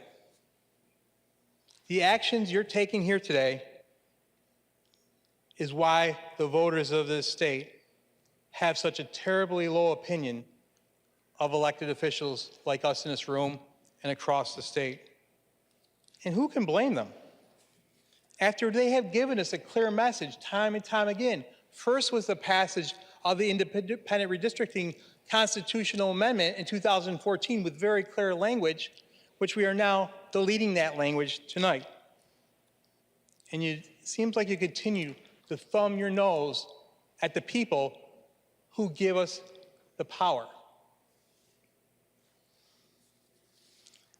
You're not listening, and that's sad. And at the end of the day, remember, it's the people that have the power. And for the people out there listening, you will have an opportunity to once again deliver a very clear, decisive, compelling message to this legislature saying, we told you so before, we told you so again. Madam Speaker, for this reason and many others, I emphatically vote no on this very, very terrible piece of legislation, and I'm very sad to be a part of this legislature on this very day. Thank you, Madam Speaker. And we thank Phil Palmisano. We got one quick little follow-up with the Assembly. As I said earlier, this is a sad day for this chamber. I got to tell you, I'm so tired of hearing some of my friends and colleagues on the other side saying this is about protecting democracy. They have faith in the voters. They trust the voters. When your actions directly contradict this statement, this amendment does nothing to support that statement. If you have faith in our voters, if you trust our voters, then you listen to them. You respect their wishes. You respect their vote, not undo them at every turn, every opportunity, like you've done multiple times and like you're doing here tonight because you don't like what they've had to say and you think you know best. I've heard during this debate that this is about being more fair, streamlining for efficiency, restore power to the people, protecting the people, great faith in the voters. Please, this does none of this. This is a train. My apologies, cut it off a little short, but we thank Assemblyman Phil Palmisano. We got to take a short break. Stay with us. We'll be right back with Frankly Speaking here on WYDC TV, Big Fox.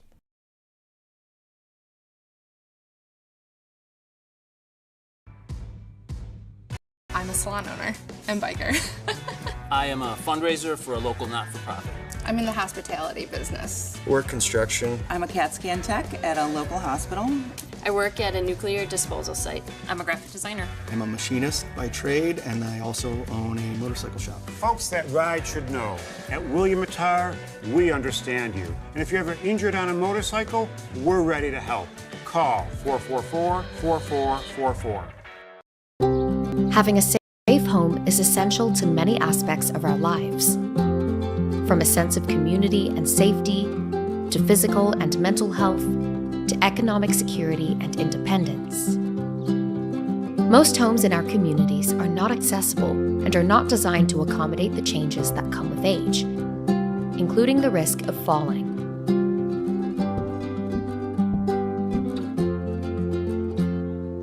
The Older Adults Home Modification Program helps reduce the risk of falls, improves safety, and increases accessibility and independence. Through this program, Rebuilding Together works with older adults to provide no-cost preventative home repairs so our neighbors can safely age in place in the homes and communities they love. To learn more, visit rebuildingtogether.org/safeathome. The tide isn't just a gentle ebb and flow. It's a mighty force of change. Just like the tide shapes our shorelines, we can shape our planet's future and protect the world's oceans from its biggest threats. Help us turn the tide. Join Oceania's wave of ocean advocates who are making a difference in the world.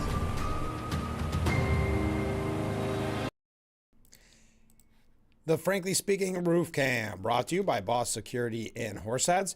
Contact them today for all your business and home security needs. We are back, broadcasting live from the Hesselson studio. We thank Assemblyman Phil Palmisano for sending us those clips. We got a lot of comments on it. Coming up in just a little bit, by the way, we're going to hear from, actually after the next break, we're going to hear from Michael Reynolds in St. Baldrick's. Let's go to viewer comments. Here we go. Susan Collins has never missed a single vote in 10,000 sessions. Oh, I know that's one of the things kind of she hangs her hat on. Listen, she's better than Planter, but Susan Collins is, for lack of a better term, probably one of the most moderate senators that we have, even leaning, perhaps you could say, to Democrat at times. All right, comment from a different viewer. Great job, Phil. Unfortunately, the sheeple and the wards of the state will still vote Democrat, no matter what these criminals in the New York State one-party government do. The criminals are running the prison. Thank you very much. Comment. Wow, so many coming in. Keep them coming in. Let's see, where was the other one here? I was hoping that Phil would have also mentioned that the elected officials have not listened to the voters regarding energy choice. True that the radical no-choice energy has been delayed, but this is only because at this time it's not feasible. It's not even really like the EV bus has been delayed, but some of the things that they made changes to with our climate policy aren't going to be huge deciding factors. Where is, okay, Jack writes in, it's basically a waste of his time talking up the Democrat majority, but I'm glad that he's talking to us. They have all the power, not the people. Until we start winning, nothing will change. The Democrats know that and are not going to release their grip and will manipulate to win no matter what the people want. They think they are smarter than democracy. I would totally agree. Thank you, Jack. Comment from a different viewer. I appreciate Phil's words, but obviously they fall on deaf ears and they simply don't care, period. I'm tired of hearing words, empty words that never materialize into anything. I think there may be a handful of those who try, but the majority have forgotten that they work for us, and we have been complacent over many decades, just allowing this to get to the point that we have just become numb. That's where I'm at. I understand. That's the problem, especially in New York with one-party rule. Phil is out there fighting. Tom O'Mara is out there fighting. Joe Sempolinski, Chris Friend. But again, when you say fighting, it's still one-party rule. It's still Democrats have the final say. So sometimes, yes, it feels like you're yelling at a brick wall, unfortunately. But I do appreciate your statement. Ken writes in, I have to say no way to Phil's opening comment. When he started talking about gerrymandering, he said, let me be frank. I very much like what Phil does for New Yorkers, but he's no Frank Acom. Well, thank you very much, Ken. I'm not going to pass that along to him. We'll keep that amongst you and I. I do appreciate that. Thank you. Phil doing a great job. He can be Frank anytime he wants. He can take over the show if he wants. Steve says, good morning, Frank. Well, good morning, Steve. It's one simple true fact is that politics will never be anything more than about power. It is no longer ever about the people. It will never return to the people because there's too much money being made on side deals for the politicians. Well, thank you, Steve. We are going to take a short break. When we return, the amazing story of Michael Reynolds. You're not going to want to miss this. You're going to find out about St. Baldrick's, which we've talked about their hair shaving party. We talked about their basketball game last year, but we're going to hear from someone that benefited from St. Baldrick's, and that's Michael when we return. Stay with us. This is Frankly Speaking here on WYDC TV, Big Fox. We will be right back.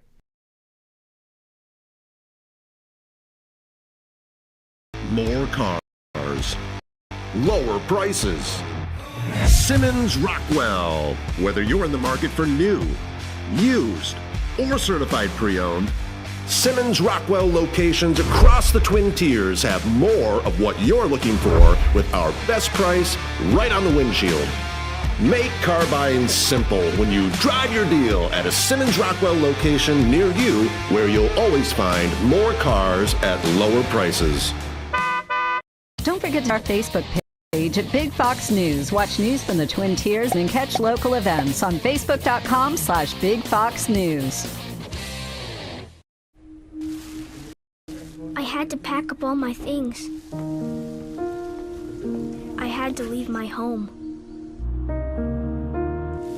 And I never knew where I was going next. It felt like I never even had a say. But then you came along. Change a child's story. There's a child in foster care waiting for a volunteer like you. Learn how you can help at nationalcasagal.org. When I have an asthma attack, I feel scared. Sometimes my parents have to take me to the hospital. I feel like a fish with no water. You know how to react to their asthma attacks. Here's how to prevent them. Because even one attack is one too many.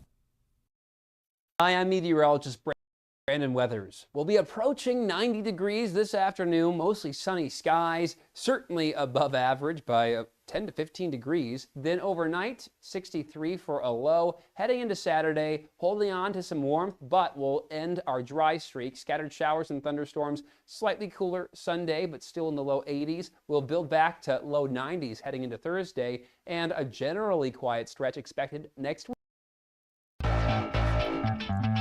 The Frankly Speaking Roof Cam, brought to you by Boss Security in Horseheads. Contact them today for all your business and home security needs. Welcome back to Frankly Speaking here on WYDC TV, Big Fox. I'm your host, Frank Akam. We are broadcasting from the Hesselson Studio and in the Hesselson Studio. Michael, thanks so much for joining us this morning. Thanks for having me. I'm glad you could be on for National Cancer Survivor Month. Why don't we start kind of with the easy question. Tell us your story. So about 2 years ago, right around this time, just a couple months before that, I noticed like a small lump in my neck. So I had my friend, his mom's a nurse. We were bowling in a tournament. She looked at it, said probably get it checked out just because it was there. Went out for a few months going to like Guthrie and stuff. Just simple, like probably sinus infection. We'll give you steroids, try and get it down type of thing. So we did that for a while. They ended up telling my parents at least, like, let's go see an oncologist in Rochester. So we went up there. Same sort of thing, went up every couple of weeks to get that looked at. About a month goes by, I had this pain in my back, so we went to go get that looked at in New York City. Ended up being a cyst. Oh my gosh. Cyst on the bottom of my spine. So we did a PET scan for that, and then once he asked what doctors to refer that to, and we told him about the oncology, he said, let's do the PET scan, get everything figured out. That's when they ended up finding the stage 4 Hodgkin's, and then we just went from there with Rochester. Go on with the diagnosis. I had to get pulled out of the national bowling tournament that I was supposed to go to that summer, and then we started the treatments. We did a biopsy on it just to double check, make sure it did come back as like perfect Hodgkin's. So we really weren't sure why we couldn't figure that out to begin with. Just like the blood work and everything was kind of funky. Yeah. But it didn't really point towards the Hodgkin's, and I had no symptoms or anything. So it didn't really make that much sense, but it ended up coming out. So we just planned like, let's start the treatments as soon as we can, get everything rolling. So we got the treatments in. I went 6 months, treatment every other week for the 6 months, about 2 a month. Wow. 12 total treatments. And we're cured. Yeah, that's amazing. That's awesome. How were the treatments for you? What's that process like for you? It was definitely tough. So we'd go in on a Thursday. I'd be in a room for 5 hours, just me, my parents, any like visitors that would come by. My brother came a couple times. I had a couple friends. My cousins lived over there. So we drive to Rochester Wednesday night, stay at the Ronald McDonald House, go in Thursday morning, 5-hour treatment. They were rough. They just come in. I mean, they were really good about it though at the hospital. They checking on you, making sure everything's going good. They were kind of like looking at me kind of funny for the first couple because I really wasn't like showing the symptoms everyone else was of like getting sick and everything.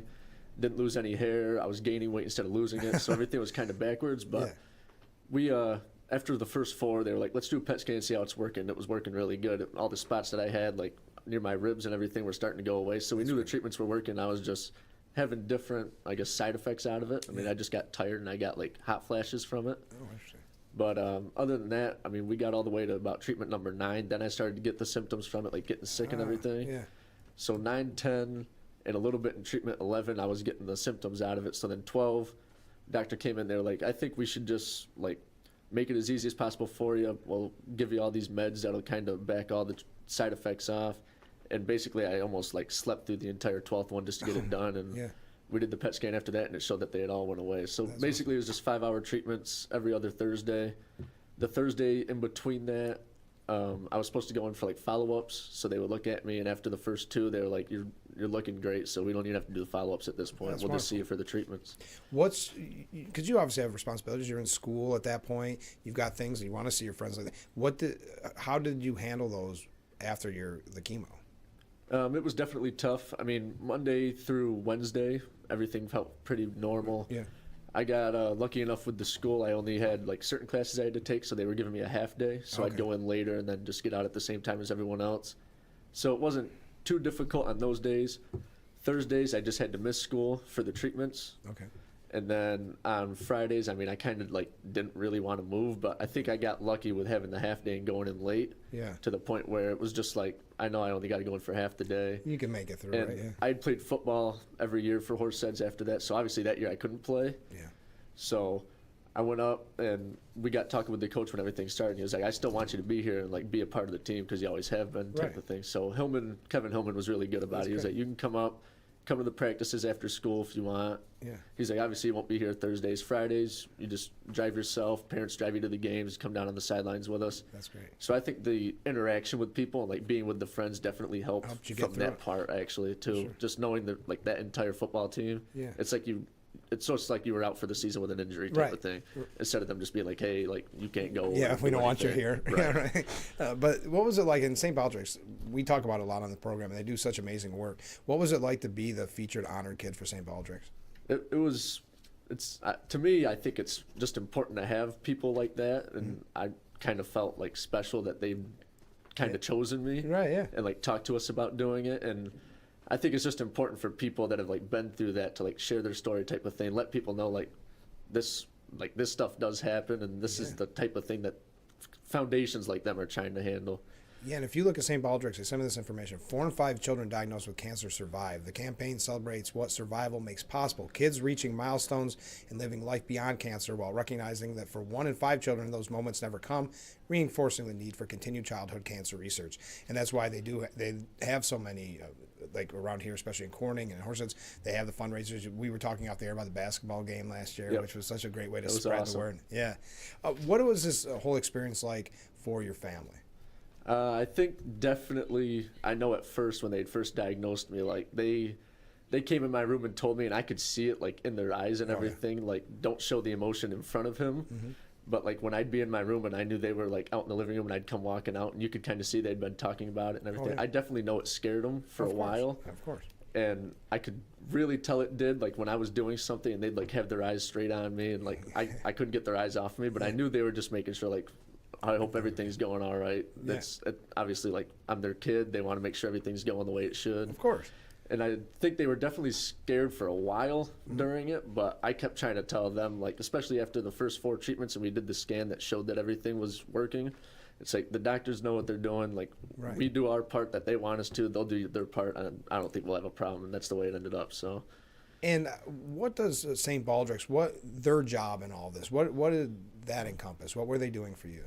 For us, they gave us like donation, like money and stuff type of thing. But I think it's just the fact that knowing that you have like foundations like that want to help get the research done they don't want it to be 4 and 5 kids survive. They want it to be the 5 and 5, like everyone's surviving from it. So they're trying to, I think, definitely like help you, but at the same time, like in my like experience, I think it was important. I kept telling my parents, like, when we're done with everything, we got to figure out a way to like get with them, and like get the research going, because I know like if I was one of those, like not the 4 out of the 5, life would be completely different, and you don't know where you would be without foundations like them. Really, they do amazing work. They do. And let's talk about you for a moment. So you went to school, you graduated, correct? Yep. Yeah, or are you about to graduate? How's that work? No, I graduated and then just finished my freshman year of college. That's what it was. Okay, I had your I had your biography here, and I didn't keep up on it. But through all of this, I know one of your passions, is, correct me if I'm wrong, is bowling. Yeah.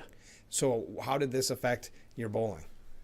I did tell my parents when I was diagnosed I was going to quit everything and just focus on getting better, but the doctors there were like, obviously, like, no football, you can't do contact type of thing. So I put that aside for high school, and then I kept telling my parents, like, I don't even know if like I want to bowl or anything, but the doctors were like, you have to keep your routine that you had before and then just kind of add this into it.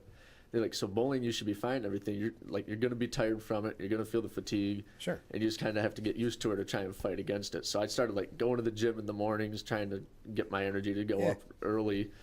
And then I could feel it like while I was bowling. Like, it's only 3 games for a high school match, but there's hours long. Yeah. And after a while, I'd sit there and I was like, yeah, I'm whooped, and we still got another game to go. So it definitely wore me out quicker than I thought it was going to, but after a while, you kind of get used to it, and then you figure out ways to get around it. So at first, it was definitely difficult, just being able to get through everything. And like at practices, I'd like throw 2 games, and then just sit down and watch for a second, get back up, go back and bowl. Okay. But I kept just trying to tell myself, you have to do it, push yourself through it, and it's a couple hours and you're going to be done. So it was definitely hard at first, but after a while, it kind of got normal. Now that I'm done, it's like you don't get tired from bowling anymore. Right, I'm sure. Yeah. And are you bowling in college? Yeah, so I just finished my freshman year there at Spring Arbor in Michigan. Okay. And very good season. The kids there like knew about my story and everything. They acted like nothing ever happened, which was really helpful. Is that what you want? Instead I'm of sure, people right? like talking about it all the time. Yeah, yeah. What's your future look like? What's your goal when you graduate? So I'm studying health and exercise science. Okay. I want to become like I say NFL athletic trainer, but obviously like any opportunity professional sports wise, I guess. Sure. Any sport, yeah, that's true. Don't just limit yourself to NFL. Right. Yeah. What's that job entail? If you do make it your dream of going into the NFL, what would that look like? We did so my Make-A-Wish was with the Packers, and they let me go through the athletic training stuff with them. Oh, that's so it was cool. kind of cool. It's just like, obviously just going through the like healing process of anyone that's injured, or just like the training process before the games and everything. Okay. Or like if they come and need ice, you get the ice, tape up their ankles if they need it, that type of stuff. So I kept telling my parents, especially after like the cancer journey and everything, like I want to be able to help people, but I also want it to be like something I'm interested in. So I've always liked sports, and then I just put the two kind of together. Sure. And figured that would help. But it's basically just like anyone that's hurt, you got to go through the like recovery process with them. Anyone that's like not hurt but still needs like an ankle taped and everything, I just look at that like you're still helping everybody. Exactly. Well, just before we go, and I know we kind of touched on it earlier, what is it that, if someone's tuning in for the first time, what should they know from your personal experience about St. Baldrick's? I think just like they're there to help everyone that they possibly can that's going through something like this. Doesn't matter what kind of cancer you have, they just want to help. Right. And basically they're just the ones that like, they want to make sure the research keeps going, to make sure instead of it, again, being the 4 and 5 people are surviving, that everyone ends up surviving from it, and just get as much research done as possible to make it happen. Well, thank you for sharing your story, number one. Good luck in your future. I hope you make the NFL or any sport, whatever one you want, and good luck with bowling. Thank you. All right. Thanks for doing this, all right? Of course. Stay with us. We'll be right back with Frankly Speaking after this.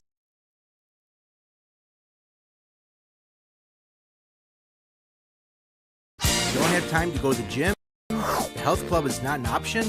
Come to Hesselson today and see why swim spas and fitness systems can fit into anyone's yard and budget. 12-foot, 14-foot, 15-foot, 18-foot dual temperature hot tub and swim spas are all on display in Hesselson's indoor and outdoor showroom. Try before you buy. 0% interest-free financing options are available on every Hesselson swim spa. Swim and exercise year-round and start making every day better. After 70 years, it's still fun to poke in the corners at Hesselson's. You can just keep watching and scrolling, and the world will still feel like it's falling apart. Widespread missile attack. Highest hospitalization. Evacuation in the West. Or you can take action, by joining a movement that's creating real and lasting change instead. Partnering with communities around the globe to help uproot poverty and plant seeds of hope for a brighter tomorrow.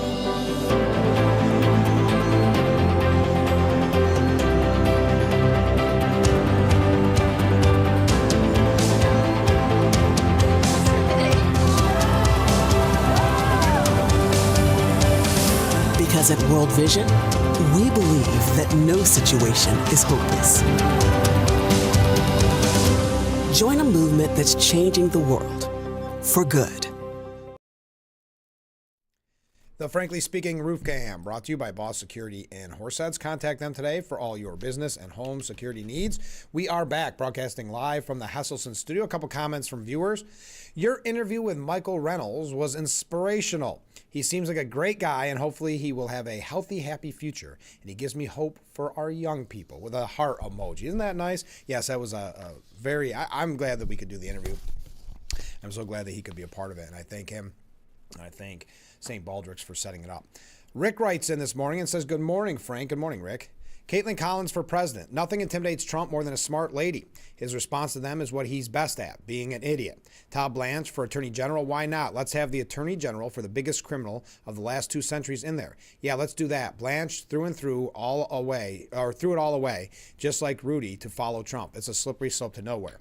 Now that I got that off my chest, I'd like to shift gears for a change. Have you all noticed a big increase in homelessness in the area? We have in the Painted Post area, many camps under overpasses, many homeless people at local hotels, people walking the streets with all their possessions on their back, bike, cart, or wagon.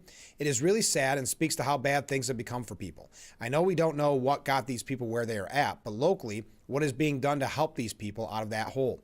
We were driving through Painted Post a couple of days ago. This middle-aged guy with everything he owned on his back, all humped over and just filth from head to toe, hoofing it down the sidewalk. His index fingers were stuck in his belt loop to hold his pants up. His jeans were too big and no belt. We caught up to the guy again in Riverside. He was at a picnic table. I went into a local store, but no belt. So I drove over and talked to him. I was a little leery, but what the hey? This guy needs some help. Got him some food and told him I would get him a belt. I had an extra belt at home, so we threw it in the truck. Haven't seen him in a couple days. Oddly enough, he didn't want to take our help. He said he was good. He obviously was extremely mentally disturbed and needed mental intervention.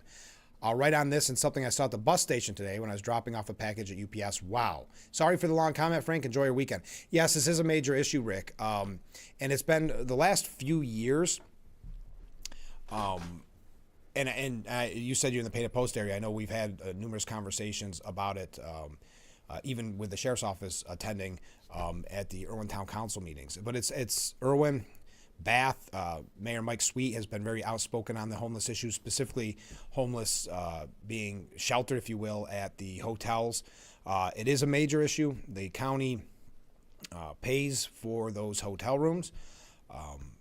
And many of these areas, struggling hotels, because there are so many, take that money because it's a guaranteed thing, especially in the off season when there's not a lot of people needing a hotel room in our area. So yes, as someone that works in courting, I see it on Market Street daily, and the numbers are staggering when you look at how many people are being housed, but also it's staggering just driving around and seeing the people that you described, Rick. I don't know all the answers for that. I know there's a lot of people at the legislature that are working on it, at the statewide level are working on it. I think sometimes people don't take it as seriously as it needs to be. But yes, Rick, I would agree that is a major issue. Viewer writes in, homeless, absolutely a problem. If you don't want it to go away, just keep voting Democrat, Rick. There you go. There's your response, Rick. Rather than fix the problems, Democrats usually say, well, let's just throw more money at them. Give them free hotels, etc., not enabling them at all to fix anything. You raise a good point, and that's why I think Spencer Pratt has been doing such a great job in L.A. in his run for mayor, because he's been speaking about this, that there is, in most instances, a drug addiction problem. As he said recently, that it's not homeless, it's a drug addiction problem. Very often, mental illness, drug addiction go hand in hand with homelessness. Thank you for that. We got to take our last break, then we're going to wrap up today's edition. Stay with us.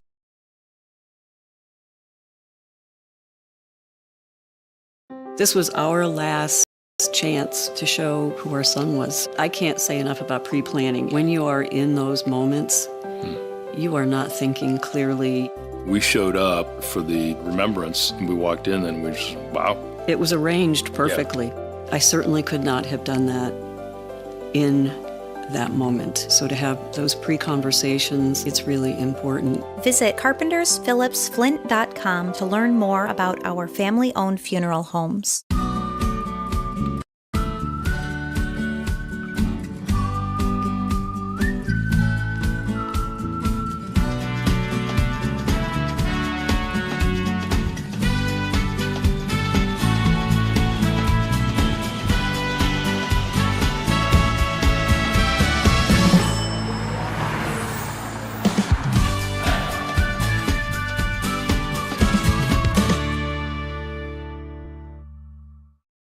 Hi, I'm meteorologist Brandon Weathers. We'll be approaching 90 degrees this afternoon, mostly sunny skies, certainly above average by 10 to 15 degrees. Then overnight, 63 for a low. Heading into Saturday, holding on to some warmth, but we'll end our dry streak. Scattered showers and thunderstorms, slightly cooler Sunday, but still in the low 80s. We'll build back to low 90s heading into Thursday, and a generally quiet stretch expected next week as of now.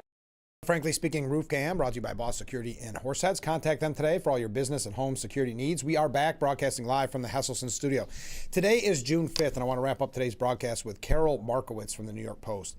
And she said, every year for the last 6, we've commemorated the key dates of COVID-19. March 11th, when the World Health Organization officially declared the coronavirus to be a global pandemic. March 13th, when the U.S. government declared a nationwide emergency and we started hearing about 2 weeks to flatten the curve. March 16th, the day New York City closed its schools and locked down most businesses. The standard timeline, though, obscures some of the anniversaries that we urgently must remember. On May 26th, with New York City and many states still in lockdown mode, the protests sparked by the killing of George Floyd in Minneapolis began in earnest. The protests swelled and many devolved into riots, spreading throughout the country. By May 28th, after the Minneapolis Police Department's 3rd precinct station was set on fire, Minnesota Governor Tim Walz mobilized the state's National Guard. On June 1st, the looting and rioting had gotten so bad in New York City that Mayor Bill de Blasio imposed a curfew. And on that same day, health officials and infectious disease experts were quietly gathering signatures on a, quote, open letter advocating for an anti-racist public health response to demonstrations against systematic injustice occurring during the COVID-19 pandemic, imploring Americans to ignore the lockdown orders in order to join the George Floyd demonstrations. On June 5th, when CNN published the letter, it bore the names and carried the signatures of more than 1,200 medical professionals. Quote, white supremacy is a lethal public health issue that predates and contributes to COVID-19, they lectured us.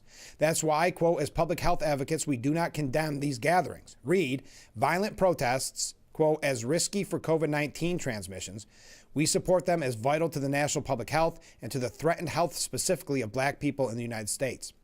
Extra galling, the letter made a point to condemn a protest in Lansing, Michigan, because that one was organized to demand an end to the lockdowns that were destroying lives and livelihoods.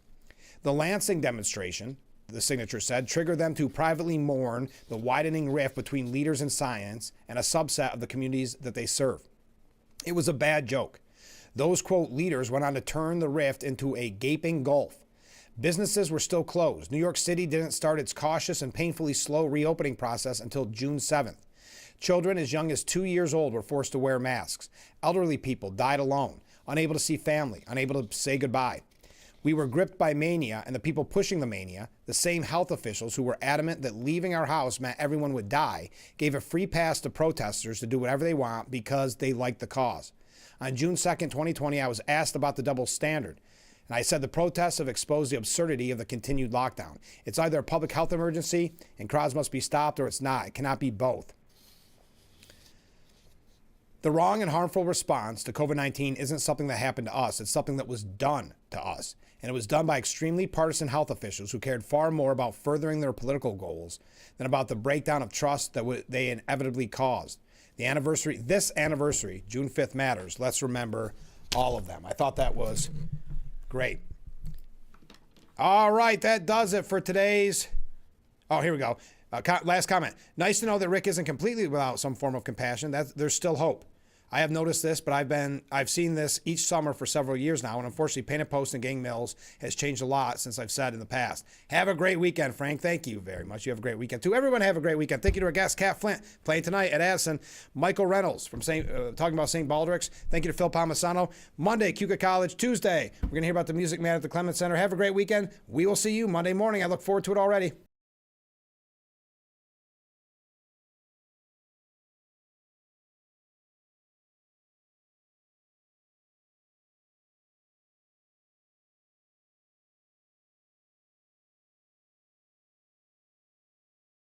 Walk in Mess is so uplifting. You see how the community rallies around us, saying we're going to fight this thing with you, no matter how long it takes or what it takes. I love the energy at Walk MS. It is community, it is family. I can ride that high for the rest of the year. A cure is on the line for me. A cure is on the line for all of us.